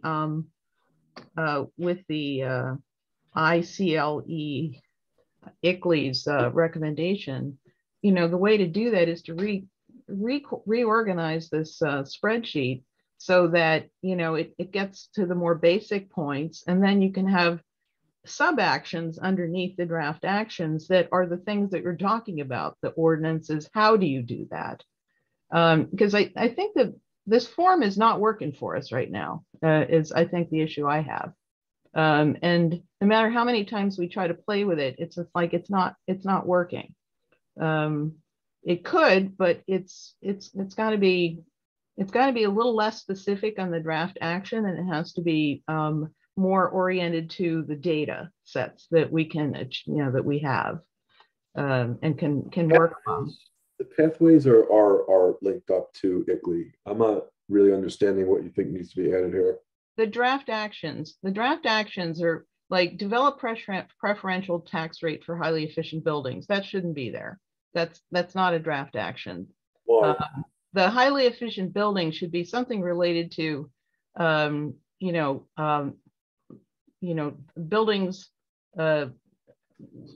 net zero buildings, or relate to commercial buildings, relate to residential buildings, and then the preferential tax rate can be like a methodology to achieve that draft action, but it's not the draft action itself. It's the wrong level of action. The action needs to be the goal.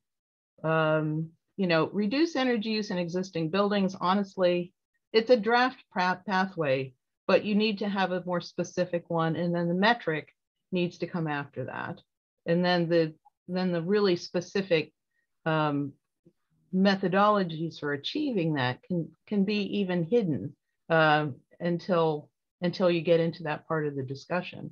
Because the other one, dedicate city resources to promote and educate residents, businesses, and property owners about programs within this list. Again, that's not helping us achieve a number.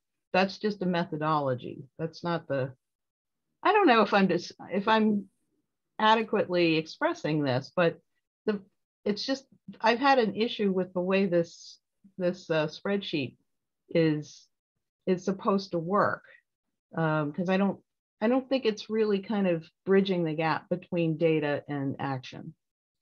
So Donna, I think part of what I'm hearing is something that's been echoed around that I don't think we're going to do on the fly here, but which is to more directly connect, as we sort of go down goal, pathway, action, to more directly connect it to the quantitative, what ICLEI just gave us in terms of numbers and CO2 reduction and number of buildings and things like that, right? So that sounds like that's already on our, Right. Melanie will work on, I hope, figuring out how to tie that back in together. So I think there is some action, some work toward doing that. On the other end of the scale, though, in terms of having actions that are very specific, my recollection was that the group was pretty agreed last time that we wanted to have, regardless of how many levels it takes us to get down there, we wanted to make sure that everything culminated in a specific action that could be assigned to a specific entity within the city that could be tested about whether it was done or not done, even acknowledging that some of those will be hard to quantify. Would you still agree that that's an important part of what's within the purview, like within this part of our work? Yeah, it's a sub action though. It's secondary to the draft action, and because developing a preferential tax rate for highly efficient buildings, that could go under a couple of different categories. For existing buildings, is that a motivation to do some kind of upgrade on an existing commercial building? It could be on new buildings, new homes. Could it be applied to the builder? Could it apply to, reduced fees? It's just that until you break it down a little bit more into the subcomponents, it's a very general, I understand the general statement, but I don't know how that comes back to, plug into numbers of real savings. Again, the way I understood this is that ICLEI is going to be able to model at the pathway level. And so the pathways need to be tied into what they can model. The actions that we come up with are things that we hope, if we get them all done in the aggregate, will achieve that pathway. And then we could say, great, we've kind of done our job. Right, you just need to tie them together. You haven't tied them together here. There's no way, as I understand it, to actually model the actions, right? These are things that we're going to hope get us there. Yes, we should be able to model the actions. That's why I said these are not actions, these are sub-actions. It's just like the action is what the ICLEI is modeling. ICLEI is modeling the pathways. They're gonna have data that's developed that's more. You can't just count the number of buildings and assume, all buildings are going to have the same thing done to them. It doesn't work that way. They'll apply it to the data, but they're not going to be able to model dedicate city resource to remote and education residents, or not going to be able to model, establish a city level resource to educate remote. Those are things that we are going to want to take as a city, the actions to satisfy the pathway that they're going to model. Yeah, but don't you see that somewhere in here, someplace in this chart, you have to say, are you dealing with residences, multifamily, commercial? No, let's break up. There's no place in this form to put that data. Why don't we have one pathway for residential buildings and a different pathway for commercial buildings? Two separate pathways. There are different pathways that exist right now. Those things already exist. The pathways exist. It's just if you don't break them down into those subcategories, you can't apply the different numbers to those categories until you break it down. I'm just saying we need to break this information down into the categories. And Paul and I communicated, Melanie and Ethan kind of were party to this, but I do think that you need to break this down into subgroups. So Donna, can I make a suggestion here? Is it possible to say, set aside the actions that are what I call as policy type stuff, but can we look at this and say, does this apply for commercial?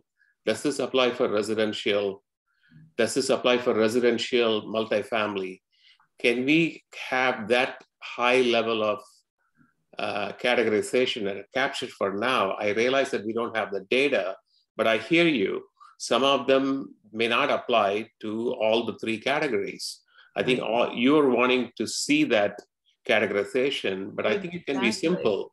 We can just acknowledge and say this applies or this doesn't apply, and then move on to the data analysis phase. Right.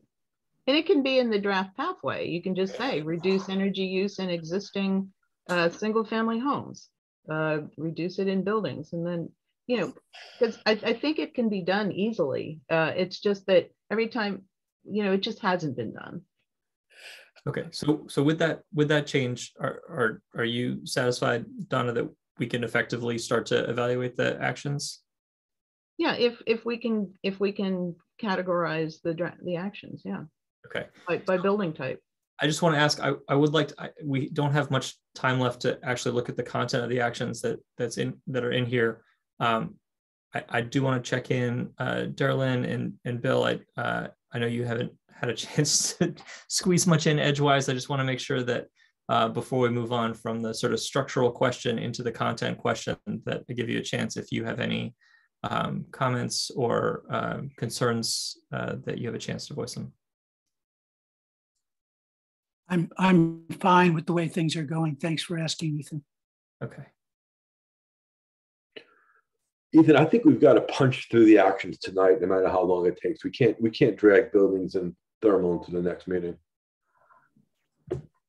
I'm okay with staying past. How do others feel about going past 9 o'clock?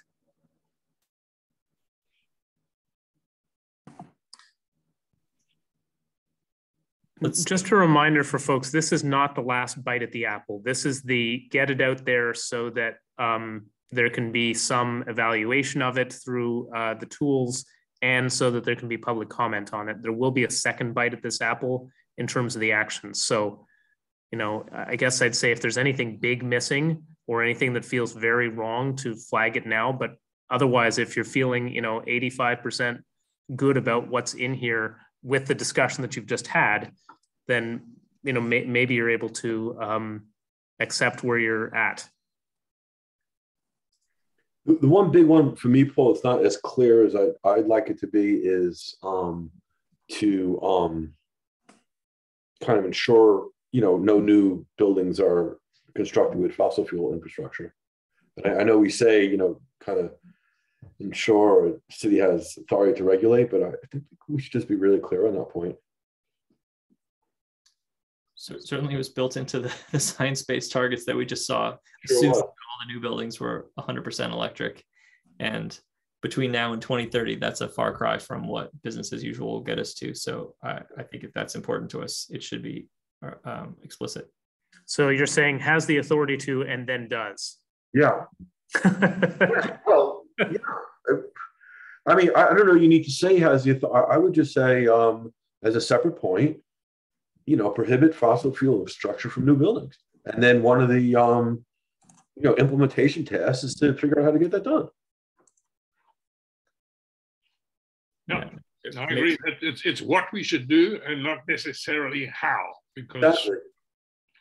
I had a couple of questions about these when there's a moment that do we want to, and Michael, I don't know if this is what works for you, but do we want to punch our way through the list? Would that give you an opportunity to ask questions, and then we make sure we cover each one of these? Sure. When we get to the number that I have a question on, yeah, sure. And can I just make a recommendation perhaps on how we move through these?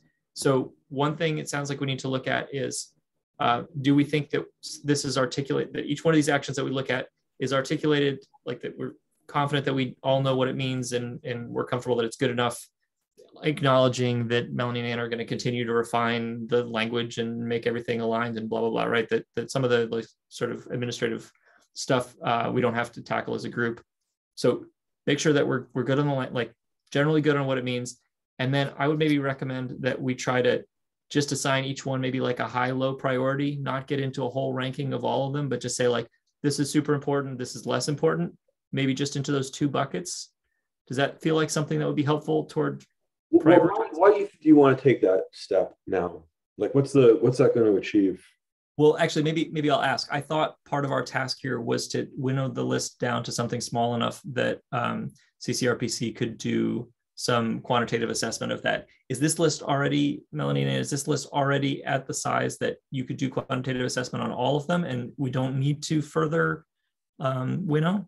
Yeah, I think for the purposes of this meeting, we don't need to winnow. I think that thinking about winnowing and prioritizing came before the science-based target estimates. I think the science-based targets estimates really kind of gave us at a high level, what needs to be done to get to the 50% reduction in 2030. And then these actions are intended to support that outcome. So, again, just to be really clear, Melanie, you're not going to model the actions, right? You're modeling the pathway, right? So you don't need to rank the actions.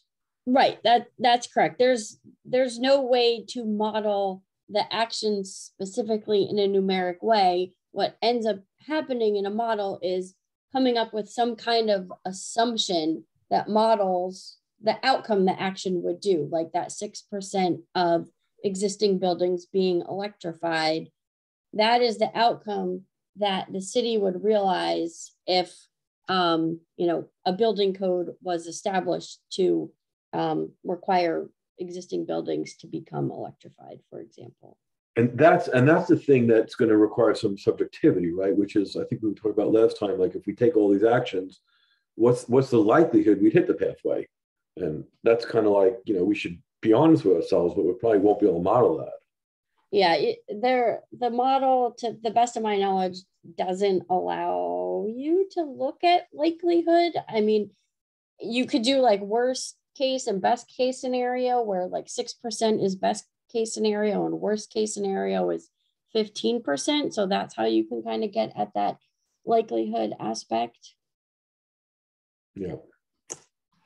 But I think what Ethan is saying is right. Let's go through the actions, identify at a high level whether we agree with them, whether we understand where they're going, whether there are big things missing. And then Anne and I will take all the comments heard about revising the pathways to match the science-based targets and come up with another draft. And this is not the last time that we're going to see this, but in order to stay on schedule and move through the project, it would be helpful to move to the transportation sector at the next meeting. Yep. So should we start at the top then? Yeah, go ahead.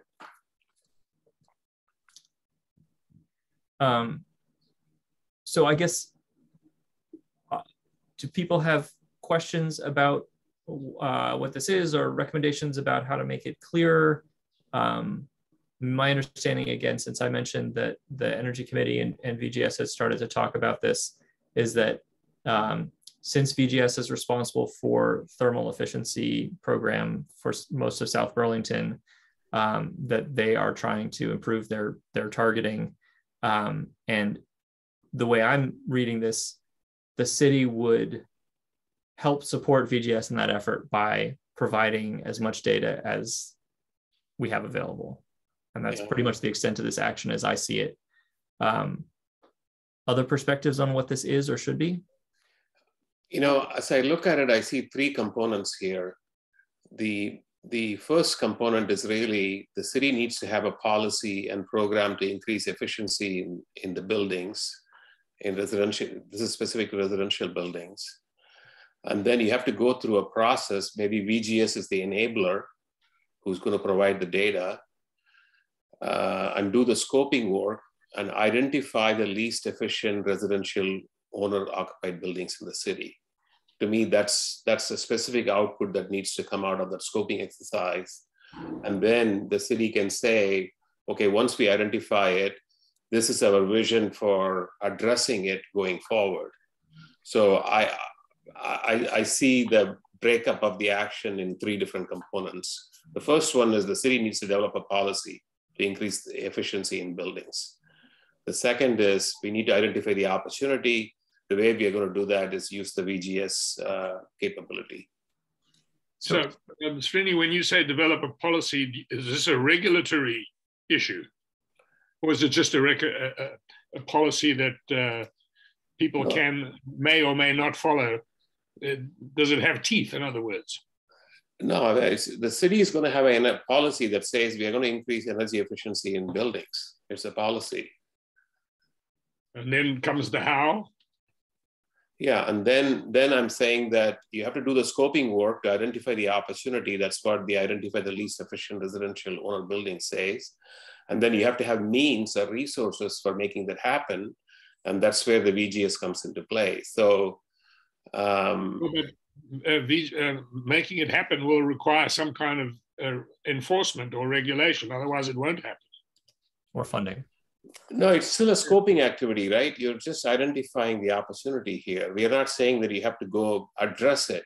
I'm just saying this action is just identifying the opportunity, right? Yeah, but if we don't know up front that at some point we will be able to address it, then why waste time on it now?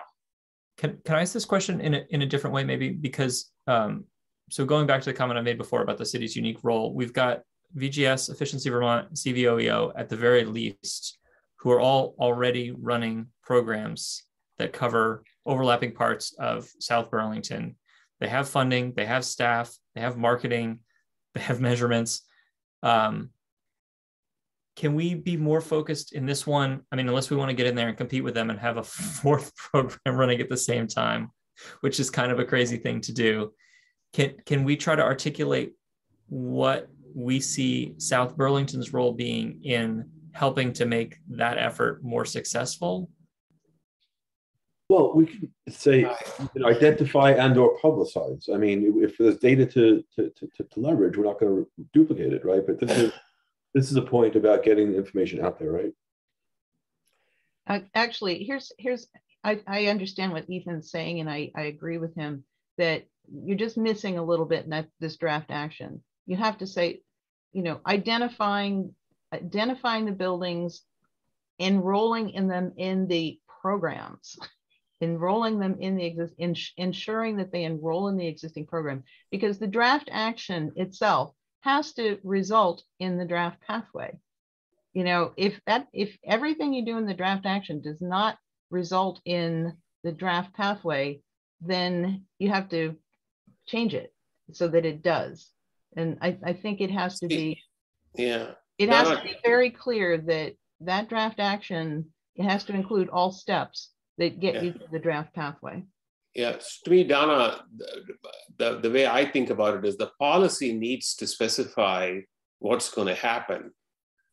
The policy needs to say that, look, if we are going to address 80% or 60% of the least energy efficient buildings by 2030, and that's a high level policy, and then you can support that, with the program. So otherwise the policy would be meaningless, right? The policy has got to have some teeth in it.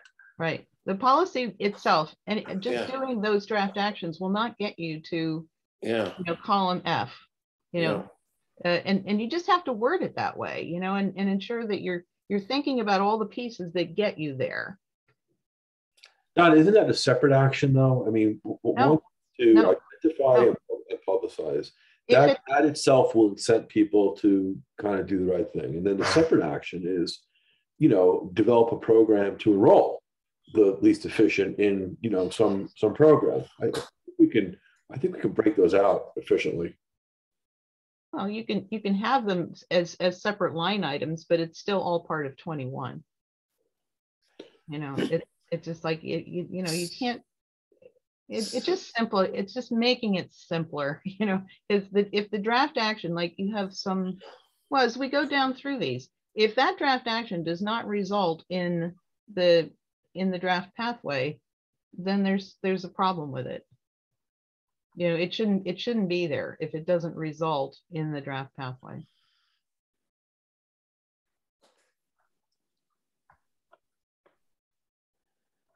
See, to me, South Burlington having a policy around increasing energy efficiency is itself is a very powerful action that encompasses, a roadmap for figuring out the opportunity and taking the appropriate actions to get there. I mean, Ethan is saying that all this work is already being done, but the only thing that is lacking is a specific direction for the city. Sweetie, when you say policy, do you mean resolution, pathway? I'm not. Regulation? What do you mean by policy? No, the city is going to say that we are going to address by all the energy efficiency of the least efficient, energy efficient buildings. I'm just not clear what you mean by policy. What does policy mean for the city?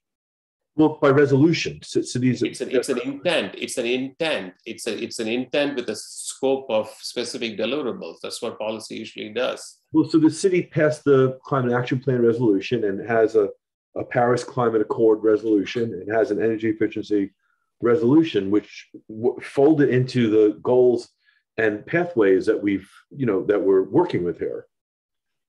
Do you think that resolution is enough to address energy efficiency in buildings? I think so, and I think they've given us the authority to then recommend how to achieve those goals by setting out these actions, and this would hopefully be then adopted by the city. So, but if what Ethan is describing is happening, what is stopping us from making progress? What is stopping us from getting off of status quo and doing something different? Right. I mean, I think what we've heard. So, speaking from what we've heard from the programs, there's sort of two major obstacles that the programs identified, right? So CVOEO identified workforce, like they just don't have enough people to get they have a waiting list, right? So for example, we have an item down there, number 25, of like, help to promote CVOEO. I think that's kind of a funny one to have on there, because what CVOEO says is we have lots of people signed up. We cannot get the jobs done as fast as people want them to get done. So that's one obstacle, right? Workforce. The second obstacle is funding for thermal projects. Vermont is kind of lopsided in terms of electricity has a regulated systems benefit charge that provides $50 million of funding for electric efficiency. It currently has very little funding for thermal efficiency. It only comes from the ISO New England forward capacity market and some other mechanisms that like provide the sort of secondary kickback of highly variable funding sources for thermal. And so there's a massive underfunding of Efficiency Vermont's weatherization program that hopefully will be fixed by the Clean Heat Standard. So those are two places where, so we could try to help sign more people up, but if that's not the bottleneck, then maybe we won't be thanked by any of the programs for increasing their waiting lists. We could provide more funding by saying we're asking the city to raise tax revenues and provide additional funding and go to Efficiency Vermont, CVOEO, or one of those and say, we found an extra $1 million and we want you to spend it only in South Burlington. That would be another option. We could do workforce training and try to figure out like what we could do to create more workforce training. So those are some things that I'm familiar with that are obstacles right now with those existing programs that we could focus policies on that are more specific than just do weatherization, but are raising money, training people, and maybe we talk to the programs and find out there's other gaps that they have that are more within our means, but those would be specific things I would recommend. Are we still talking about item 21? Yep. Well, there are two people here who seem very knowledgeable about how this might work, Donna and Srini. Why don't we make them into, if they're willing, a subcommittee to redraft this item, how it should be written, the draft action, how it should be written. Srini mentioned breaking it into 3 parts, and Donna mentioned more than just identifying, but some other factor, because otherwise we're going to be here next May and we'll still be on item 22.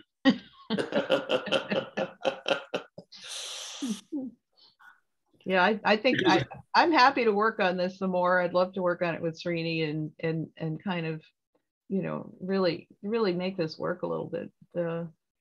because I agree with what Srini's saying. You know, there's 3 actions there, but you know, and a lot of the, and I think we should just get through all of these draft actions and at least make sure that, you know, those are things that we do want to do. You know, whether or not they result in the action, you know, that, you know, they're all things that need to be done, whether or not it actually has that direct result.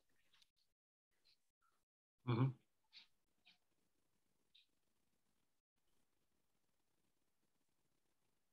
So does that work as an outcome?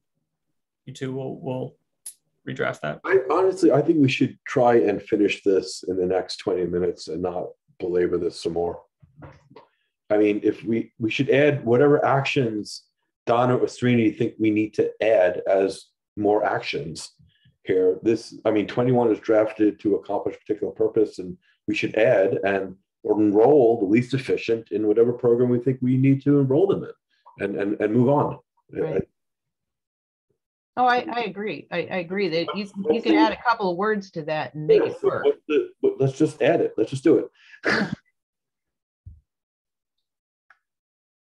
Look, I'm not going to suggest that we add. I'm just suggesting clarity by breaking down what you need as a direction. Direction can be given by policy, and then there is a scoping work to identify the opportunity, and then leverage what VGS and Vermont efficiency everyone is doing. That's all I'm suggesting. Yeah, and I just think it has to just be modified slightly to say that. That's all. Yeah. Okay, what's the language that you would like, Melanie? And there we go. Okay. Well, I'd say to increase efficiency in those buildings through existing programs. Done. You know, just basically what Ethan was saying. You know, it's like, you know, leverage existing programs.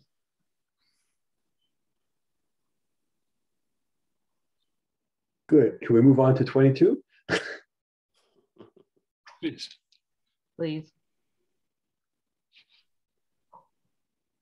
I think 22 can be a supporting action to 21. That's my thought. It almost comes first. 21 and 22 should be flipped. Yeah. So temporally. Yeah, they're part of the same thing, really. Yeah. Well, I'm also looking at 23, which the grading and the energy audit are sort of gradations of the same thing. Yeah. Donna, I don't know if you've tracked this more closely, but I know there was a big effort statewide a few years back to create a version of the HERS rating or whatever it was, as a 0 to 100 energy score types, Energy Stars type score.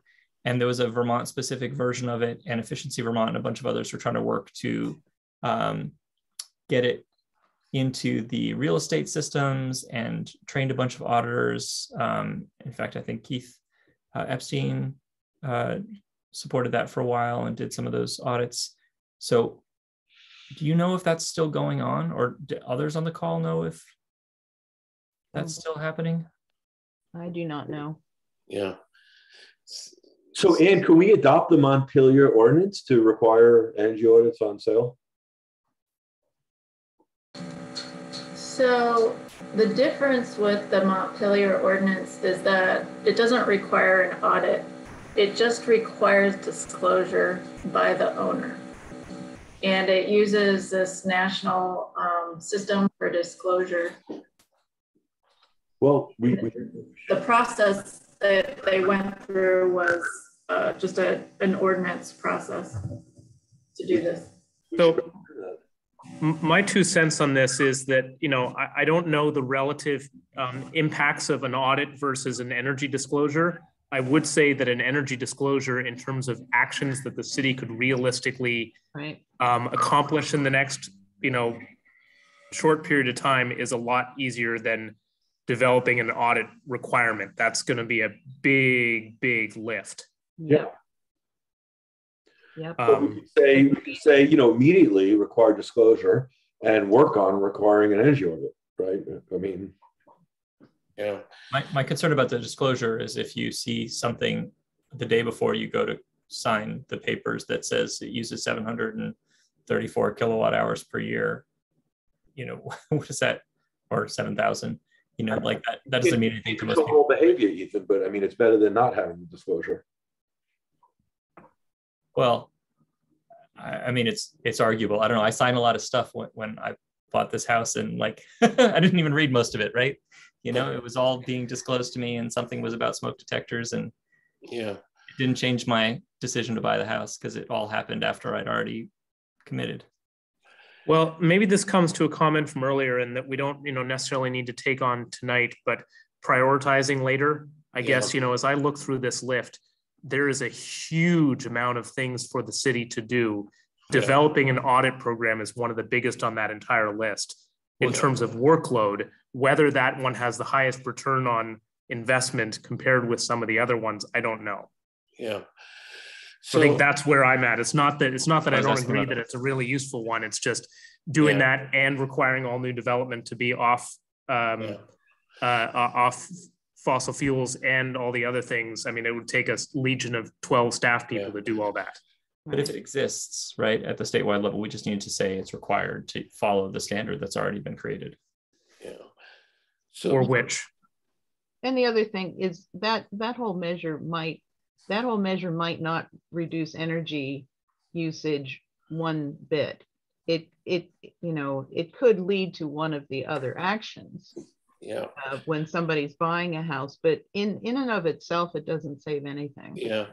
So I think Donna, what the theme that we are trying to push through here is the city is going to commit to an energy efficiency improvement program, and then we are going to do a number of things to support that theme. And having said that, 21, 22, 23, 24 can all be combined and articulated in a different fashion to be consistent, to be consistent and coherent, I think.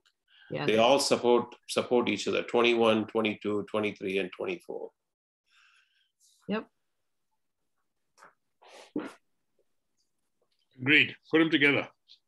No, it's better to leave them broken out. They all support the pathway. That's why they're all separate actions. And we can focus on them as such. How did we get to them? Was this done at the last meeting? Yeah. Well, it was.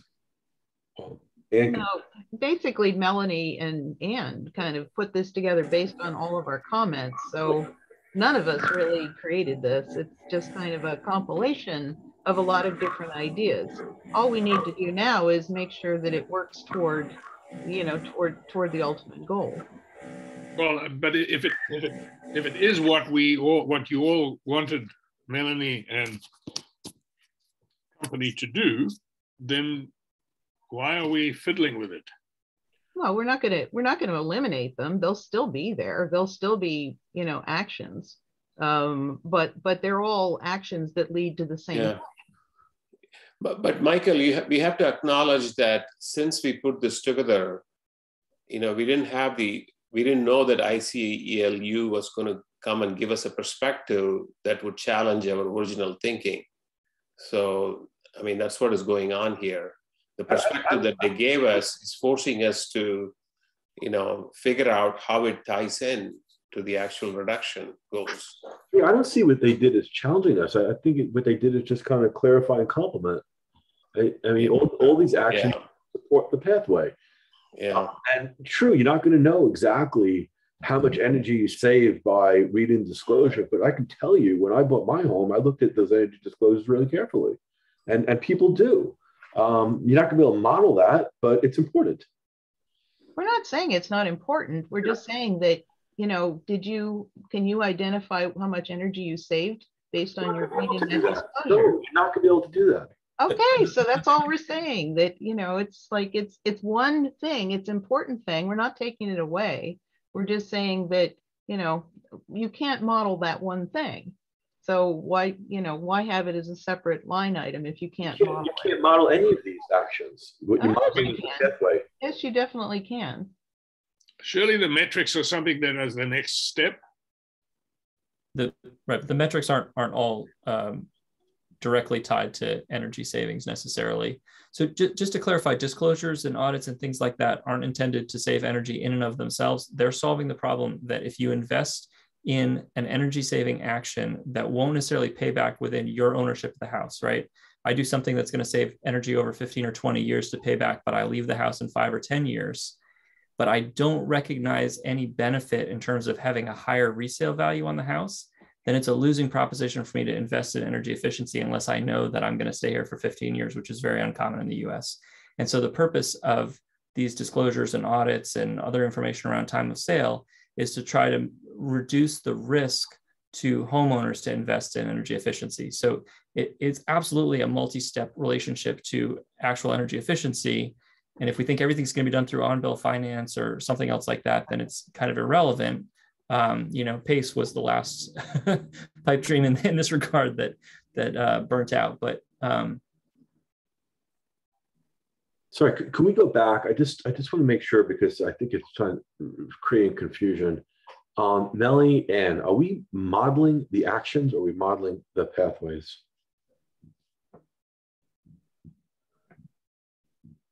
Sorry, I was having trouble unmuting. It is impossible to model the actions. In a sense, on how things have evolved now, what we saw from ICLEI is a modeling of the pathways. They demonstrated that, for example, 10% of VMT is needed to meet the 2030 and so target. What we're trying to do is come up with actions which we think collectively will get to the pathway which can be modeled. That is correct. But we're not trying to model each of these actions. We're just trying to come up with things that we think work to get us toward the pathway. Yes, that's correct. Collectively. Yes, collectively. We have to do all of these things, and some of the things may be policy oriented or educational oriented, but they're all needed to get people to change their behavior, to weatherize their home, to electrify their home. So it's a suite of incentives. It's a suite of regulatory policies, education to get people to change their behavior, reduce their energy use. And the goal is that would end up in, new buildings being net zero and a certain portion of existing buildings being weatherized and electrified. Can I ask, so Srini brought up the issue that part of what we're looking at now is that, we have this fresh perspective from the ICLEI presentation. And if we're looking at these actions through that lens and there's an opportunity at a home sale, and what we're saying is what we really, really, really need to do with every action is electrify homes whenever possible.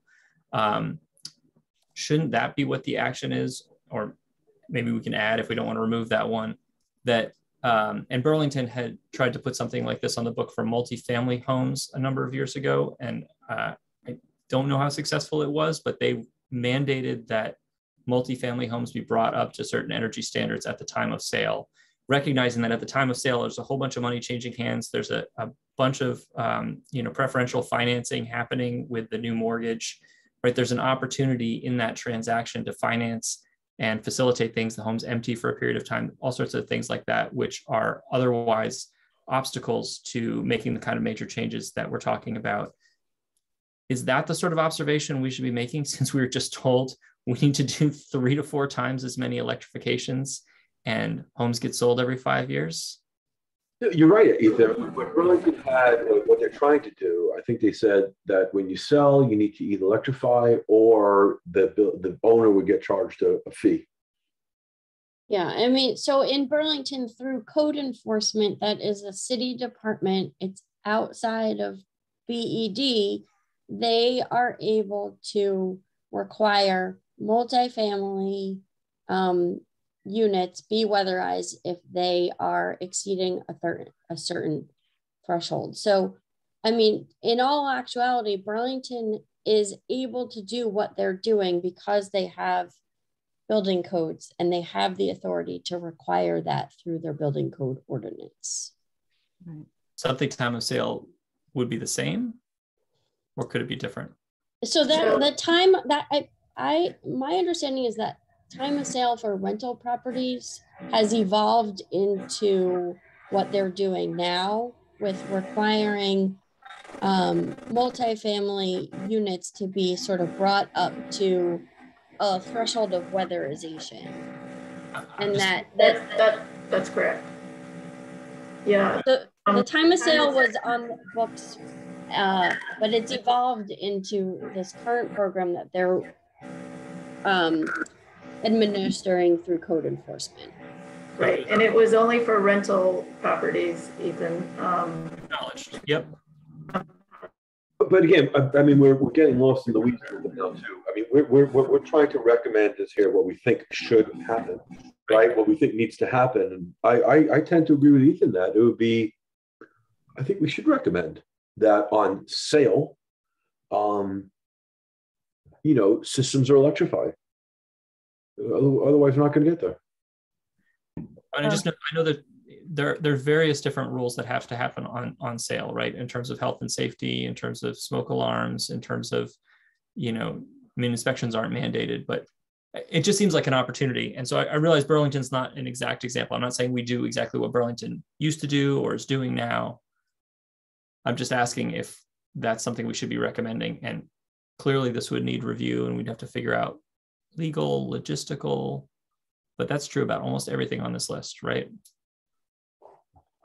Yeah, and I think we should definitely pursue that. Just be careful about what you require for the seller to do, because the owner has a much more of an incentive to do it, and realtors are a nasty bunch of people to put yourself up against, and they will make sure that that nothing happens to sale a property. But the new owner definitely has an incentive to make improvements at the time of purchase. So I would try to focus it that way.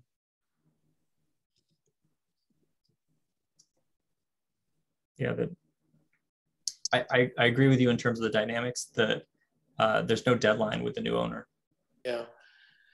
See, I think it's important for the city council to get the perspective that, based on ICLEI's experience, 6% is a significant stretch target. It is. And if you don't contemplate these variety of actions with some kind of policy and direction, it's very hard to move that needle from the 2%. So, apart from just articulating these actions, I think somehow we need to think about how we make sure that the city council understands the challenge, in doing this, and what are all the things that needs to happen. Yeah. That's why these actions are important. Supporting actions are very important, I think. Yeah.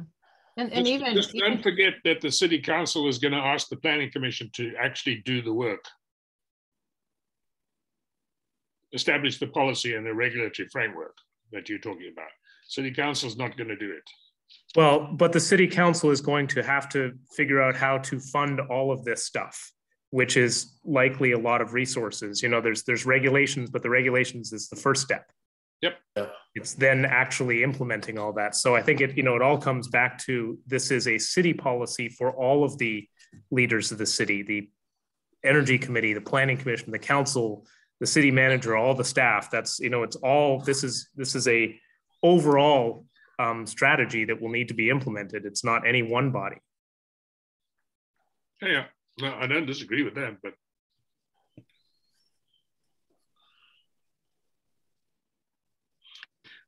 I do. Yeah, I'm getting really, really hungry.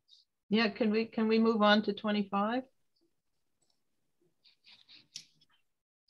Sure. 25 and 26. I have a question about 26, which was, what standards will be used in such an ordinance?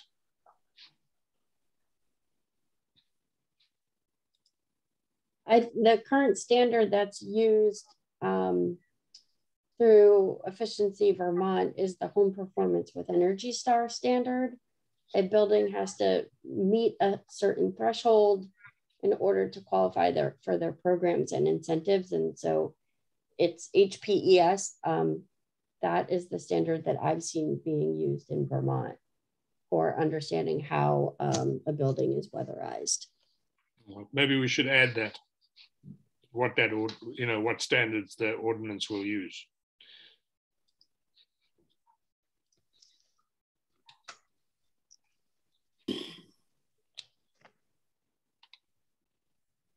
Yeah, I mean, we can certainly add that.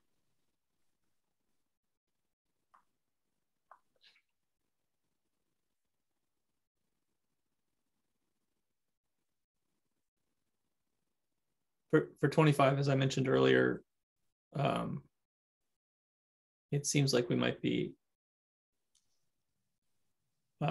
pushing on the wrong part of the system there. The one thing I want to point out is we've gotten requests from CVOEO to help them to locate more low-income residents to sign up for their program. They have more money right now than they have participants. Really? Maybe 25 should be identify opportunities for CVOE. Yeah, they are very well funded right now and will be for a few years. Even though there's still the workforce issue, they're very well funded at the moment. Okay. So you want to add that then? Seems like this is written okay, but we collaborate. Otherwise, we're just wordsmithing. Yeah. I think these are both good. Yeah. They're very targeted, which is why I think they work well. Yeah. See, I think we talked about equity as a major aspect of this plan. I think these two actions have a lot of teeth, I think, in specifically addressing, the disadvantaged homes where it's very, very expensive. $60,000 for weatherization of a new home. That's the cost. $60,000 for a 2,000 square feet house. Well, just so you know, CVOEO limits that to $10,000. They can spend about $10,000 on average per home. Yeah. So it's not a full net zero house when it's weatherized. Yeah. It's just better than it was. Yeah. I think they said 30-40% reduction is not unusual when they do weatherization work. So it's not it's not insignificant, but it's not net zero. Yeah. So are we going to add, promote, and collaborate and help CVOEO identify potential buildings for weatherization in South Burlington? Well, that's kind of a given, yeah. Well, somebody said they don't know where they are. They've got money, but they don't know where the targets are. Well, I think South Burlington may be able to help with that. So then let's add it in there. Unless promote and collaborate covers it already. To target, just say to target and assist. Or identify. Identify is what I said, but I don't care what word you use as long as it. Yeah, just put a target and assist, yeah. Next. Yep, 27.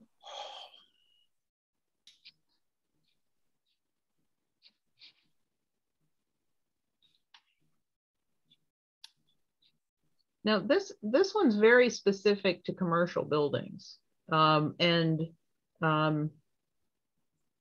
I guess Burlington can tell us what kind of energy reductions they've been able to see from doing it, because they've had an effort that's been going on for several years already. Do we need but it's very specific to commercial buildings. Do we need to change the wording here at all?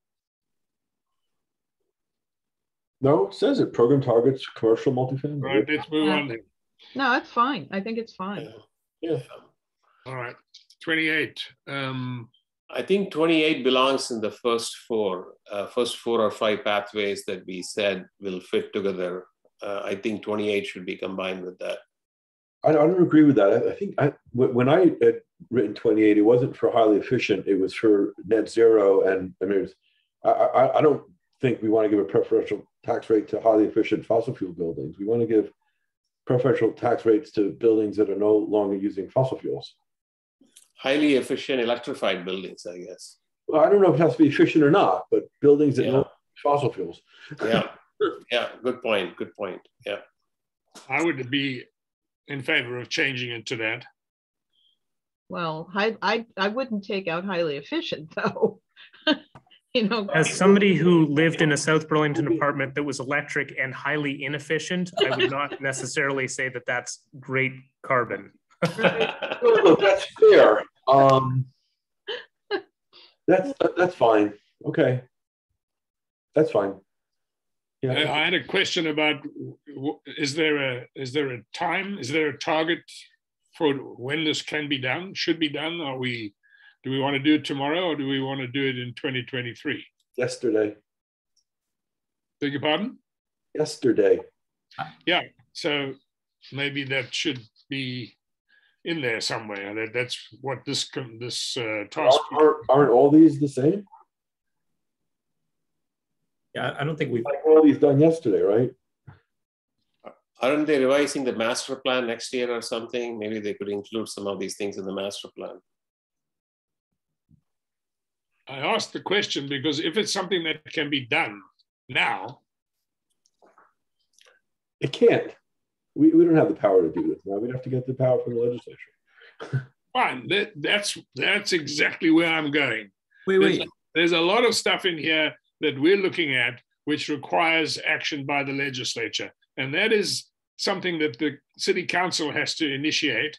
And if they don't do it now, it will be 2050 before it even gets started. So I'm looking at some concurrent action that needs to be taken. That's why I keep harping on this.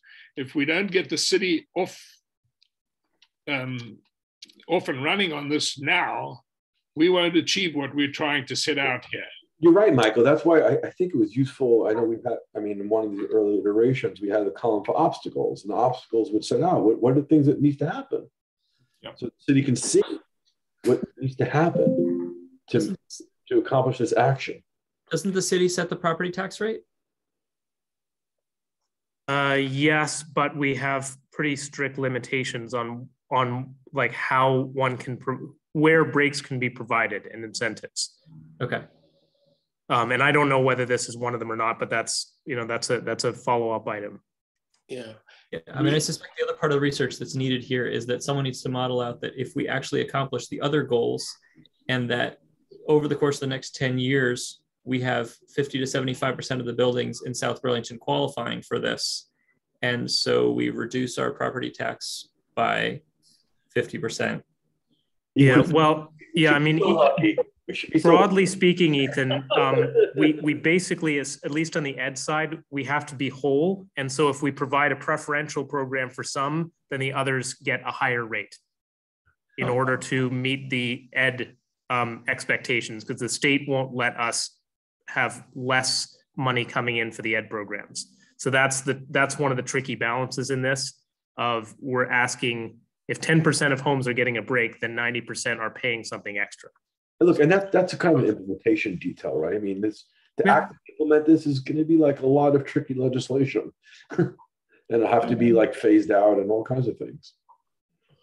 Are we going to, just to go back to something you raised, Andrew, these were for preferential tax rate for highly efficient and non-fossil fuel buildings? That's what it says now.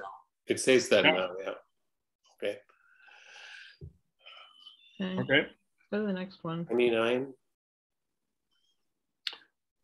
Once again, this is one of those things, when? Well, I think this should be down into two things. I think one is a code inspector that's completely separate from prohibiting fossil fuel usage in new buildings. Because the code inspection is also about the thermal envelope, and there's a lot of things other than it's just right. Yeah. But to meet those new construction numbers, that ICLEI has, you're gonna need this. You're gonna need to have the authority to regulate the thermal fuel. If not regulate it, at least kind of make it painful to hook up to natural gas. Because right now it's super easy and the builder doesn't even have to pay for the line extension. There's a lot that can be done without without actually, in terms of charging for something that right now they don't have to charge for. That might be a state public service board regulation though. The free line extensions is a problem. This action is two things. One is establish building code, hire a code inspector. Two is prohibit fossil fuels in new buildings. Right. It is two things, but they do tend to work hand in hand though. So Melanie, what was Tom's assumption? When was he assuming that all new buildings will not have fossil fuels? What was the timing in Tom's model? It was immediately in his assumptions. Yeah, it was like, very quick. all net zero, all new buildings would be net zero. Immediately. Well, Vermont Climate Action Plan calls for 2030 for net zero buildings to begin with. Technically, that's immediately. Well, but I don't think that's what I understand. Donna, you mentioned before the lag time in terms of rolling out regulations versus when permits are filed and whatnot. But my assumption of his model was that it doesn't have like those lag times built into it, and so 2023, whatever number of new buildings is in the model, have a zero next to them. So I guess the action plan is also only 80% by 2050 and 40% by 2030. Yeah. So maybe this is where I think we need to say that the prohibiting the fossil fuel in new buildings need to happen by such and such time frame. Why shouldn't we just say immediately? Well, you should talk to a builder sometime. I talk to builders. I talked to Nick Ponzio for Building Energy. I talked to Lori Smith, who's built lots of buildings. I've talked to lots of folks in town who own net zero homes. No, that's not what the builder along Fair Street who's building 46 net zero homes. I think we need to talk to developers. Let's not try and use the difficulty of doing something as the yardstick by which we should measure whether we should do it or not. We have to do it. Yeah, we do. We don't have time. Tom said we don't have time. We need to do this stuff now, and we shouldn't be having this discussion. It should be immediate. Michael, agreed. Can I propose then something that acknowledges the fact that if we go down the standard path, it's going to take several years from starting to request authority, putting policies in place, and then granting new permits on the basis of that, versus if we want to see buildings not hooking up to natural gas next year, we may need two different strategies. One strategy that's a long-term setting up a new standard, and a second one that figures out how do we do an immediate, like, fight the fire, how do we get gas out of buildings next year that is not going to be possible to do by creating a new code standard, because that just isn't going to. We know that's not going to happen. I mean, you and I drafted the letter to O'Brien, right, setting out all the reasons why they shouldn't use gas and all the. I think asking builders nicely. Maybe the approach should be from a different direction. I personally, I'm a customer of Vermont Gas, but I'm paying for the free infrastructure that they're installing for the 500 houses, and I don't want to pay for that. I frankly agree with you, Michael. I think that given Vermont Gas's commitment to go net zero, that one of the best paths to eliminating immediate hookups is talking to Vermont Gas and figuring out what strategy they would support, because the best way I see to get this done is if Vermont Gas starts going out to all their customers and saying, we're going to make you a different offer because that's not the plan anymore. Yeah. We should put that down as another action. Yeah, I mean, we can that can also be, you know, on the side of more of a grassroots campaign, if you like. If hundreds or thousands of their customers suddenly realize that they're paying X out of every cubic foot of gas, they're paying X number of cents to fund new construction, which other people are getting for free, then maybe we can induce them to change that policy. So I think just building on what Ethan already suggested, can we just say that the first recommendation is no fossil fuels for any new permits? That's number one, any new permit for construction. Second is figure out, work with Vermont Gas and figure out a timeline for making this as close to immediately as possible. I don't know what the time frame is, because somebody is actually probably breaking ground and putting in lines today to build a new home. You're not going to stop that. So no, we've got 1,450 new homes in the pipeline already that mostly are going to be natural gas. Yeah, so I'm saying that if that is all permitted, chances are that you're not going to be able to touch it. Why don't you make it explicit and say that for any new permits, this is what we want to see: no fossil fuels. Yeah, exactly. So there's a little bit of an authority problem here, whereby the city doesn't have the authority to regulate public utilities. So, I mean, that happens at the state level with the Public Utilities Commission. So, I mean, I think Melanie, we know that, but we need to identify what those obstacles are. I mean, I know that. I mean, that's what Burlington passed its ordinance and asked the state for the power to do. I know that. We know that. But it doesn't mean that's not what we should try and do. There's two solutions to this. One is getting the ledge to give us the authority to regulate the way Burlington has asked for. And two is work with the state and create a statewide policy that accomplishes these goals and doesn't require South Burlington to create something separate. Yeah. Neither of them is easy. Both of them requires working. They're not mutually exclusive.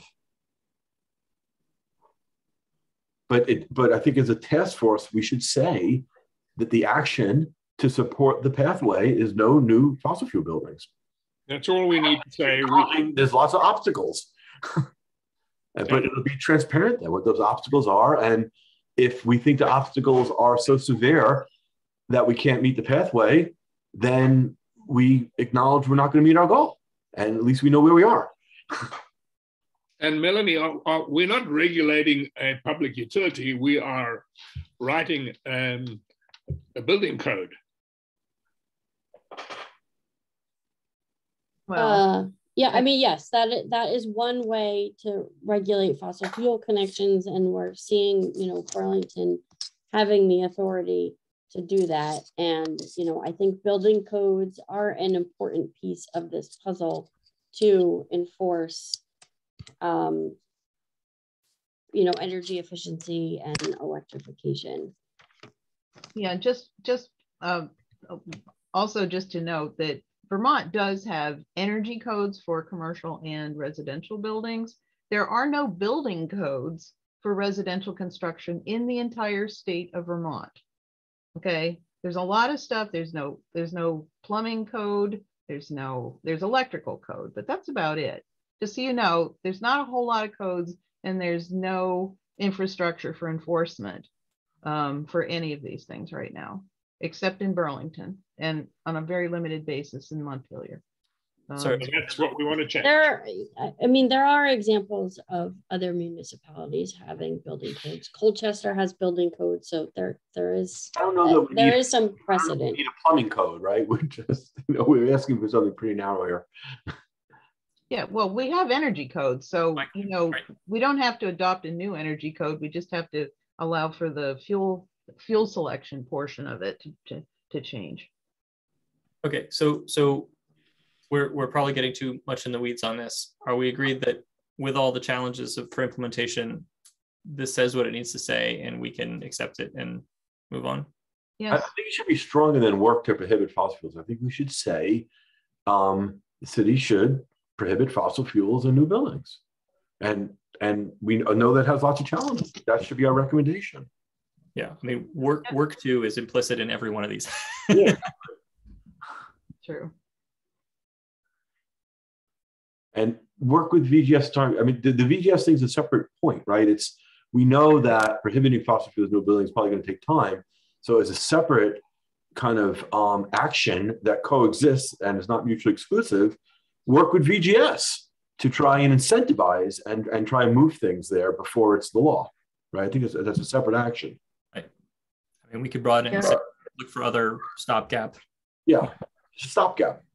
Yeah, unfortunately, we won't really know how to do this until we get the city attorney involved. Exactly. I think exactly right.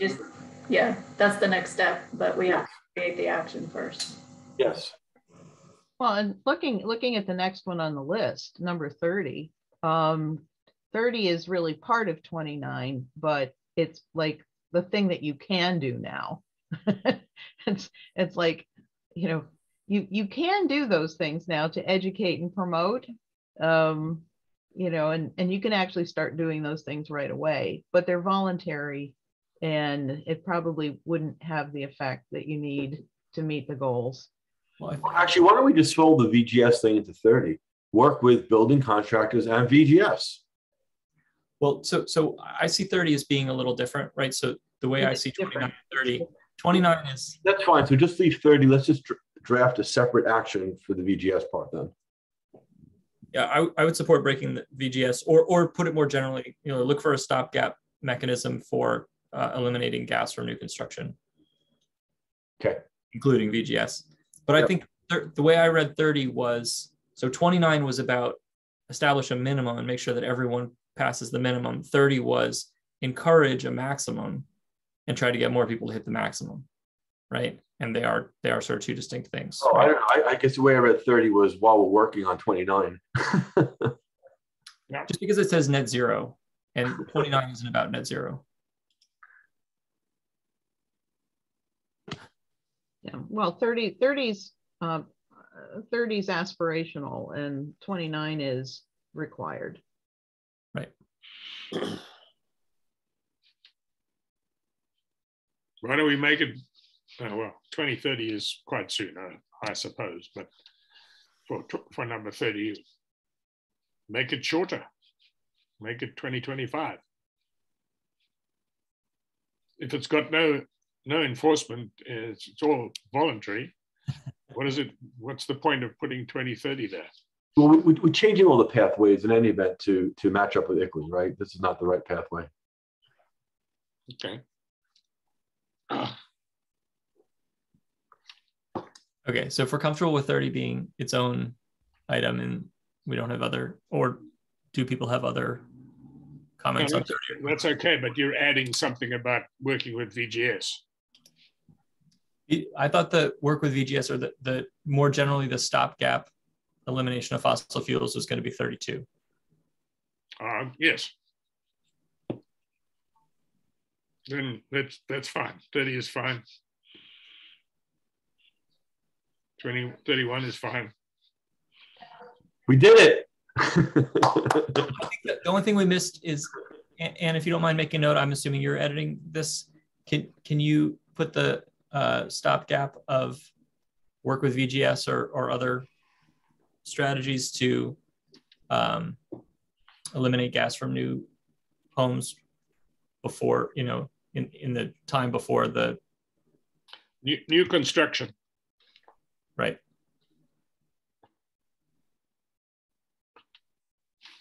It seems like... Sorry, you want another line item? But just to be clear, there's going to be 5 items, right, under new stuff. We're going to enforce the code, prohibit fossil fuels, educate, promote net zero, have this dedicated city resource, and work with VGS, right? There's five actions.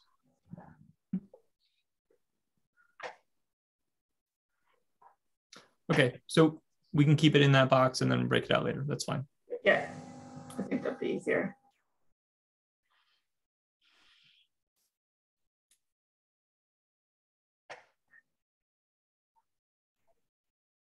Any final comments on this other than good job, everyone?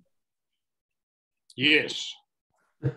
It's 10 o'clock. Yeah. I wasn't there, so I can move to accept the minutes of the Climate Action Task Force of 10th of February 2020. Before you get to that, Michael, can I suggest, Ethan, you at least do like a straw poll that folks are good and ready to move to the next section. I think it's important to sort of put a stake in this one and say we're ready to move to transportation as an action for the group.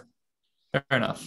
Good. Okay. So, well, assuming that we're going to see the next sort of the well, I think that's the question. Are you ready to sort of accept the discussion and move on, or do you want to spend another meeting reviewing what you saw tonight?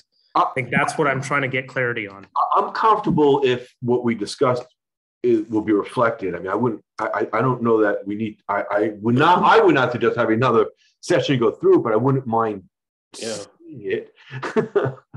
Yeah, I would rather we don't have another meeting. But if there are things that any of us want to add to this when we've had more time to digest it, send them to Melanie and everybody else. And the straw poll be that we all agree that if the discussion we had is captured, we're ready to move on.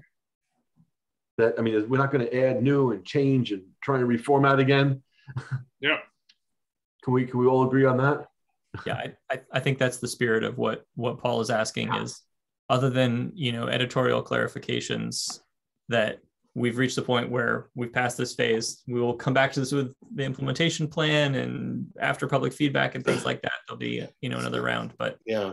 So, hey, just to memorialize this, let me just say that what we have done is we have identified specific nuances that we think are important for South Burlington for each of the pathways.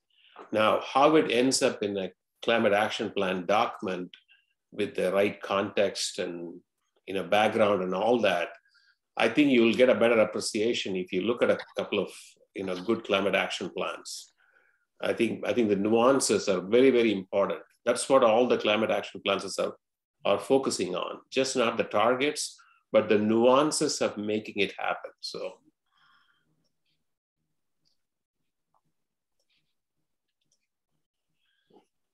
Yep. Okay. I have a motion on the table. Yeah. So the sounds like the motion is to accept the set of changes as described tonight. Pending the revised list from Ann and Melanie. That's for the straw poll. Straw poll. So all in favor? I guess it's not a formal motion, but I have to abstain because I wasn't here last meeting. So, Mike, you don't agree to how in concept? Yes. If you agree in concept, I think that's what we're talking about. Okay. Yeah, I don't think. Yes, then I want to see it again before. I mean, I'm good with what we've done tonight. I'd like to see more clarification on how it helps achieve the ICLEI targets.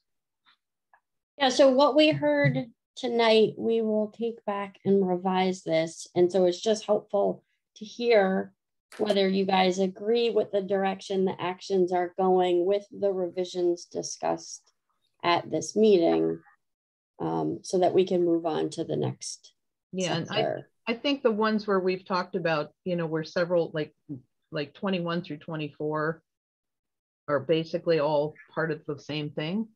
I very much want to see how that's addressed in the revision. So yeah, absolutely. Will the members of this task force be able to see the redraft well before the next meeting? Otherwise, we'll spend another hour going over it next time. Right. So the next meeting is scheduled for, I think it's a Wednesday. I'm looking at my calendar. March 30th.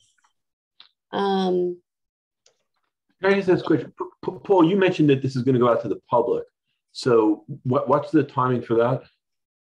Well, originally our thinking was that we would send them all out, but I think that all the sectors. But I think, you know, in order to get people going on it, we'll probably do it sector by sector, okay. Just to get people's input. If you would like at your 30th meeting to just affirm this, but I'd really encourage you, you know, if we're going to get anywhere near our overall target for the timeline, the overwhelming majority of the next meeting has to be on transportation. So we should limit that to a 10-minute discussion of fatal flaws, if any. I would actually suggest that we write up feedback and send it in advance. But fatal flaw feedback. Yes. Right. Okay. And in the meantime, I will not be able to attend on the 30th. I'll be out of town from the 27th of March until the 6th of April. So in the meantime, for the next meeting, just quickly on the next item, Melanie and Anne, as we did with this section, will the first draft of the transportation go out for folks to provide individual feedback by X date for you? Yeah, that's my thinking. You know, okay. And I would recommend tying it into the ICLEI work of the 10% vehicle miles traveled. Like, let's pre-do that would be my suggestion, because it sounds like folks are really on board with that strategy. Yeah, I agree. Is that okay with everyone? Yep. Yep. Can I also pause? When we did the straw poll, I realized Bill and Darylyn don't have their cameras on, but I want to make sure they both gave a thumbs up. Oh, they did give a thumbs up. Okay, thank you. Yep. I didn't see that on the chat. Okay, good. I see it. The motion I have on the table is to approve the February 10th minutes. We need a second. I second. Andrew, thank you. All in favor of approving the minutes? Aye. Aye. Aye. And I see 2 more thumbs in the chat. Unanimously approved. Great. And before you close, you do have a few members of the public who are not on the committee. Just recommend if an opportunity for anybody to share anything. Please, Ethan. Yeah. Fair point. Folks from the public, if you have anything, I would ask you to keep it brief in light of the time, but please turn your camera on if you want to be acknowledged.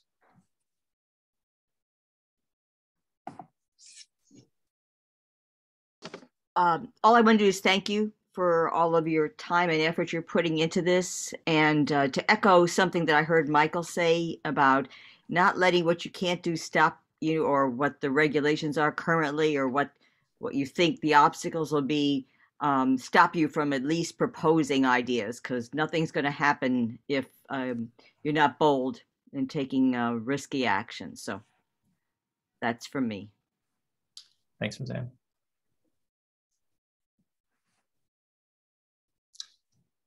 I think that's a great way to close out the meeting.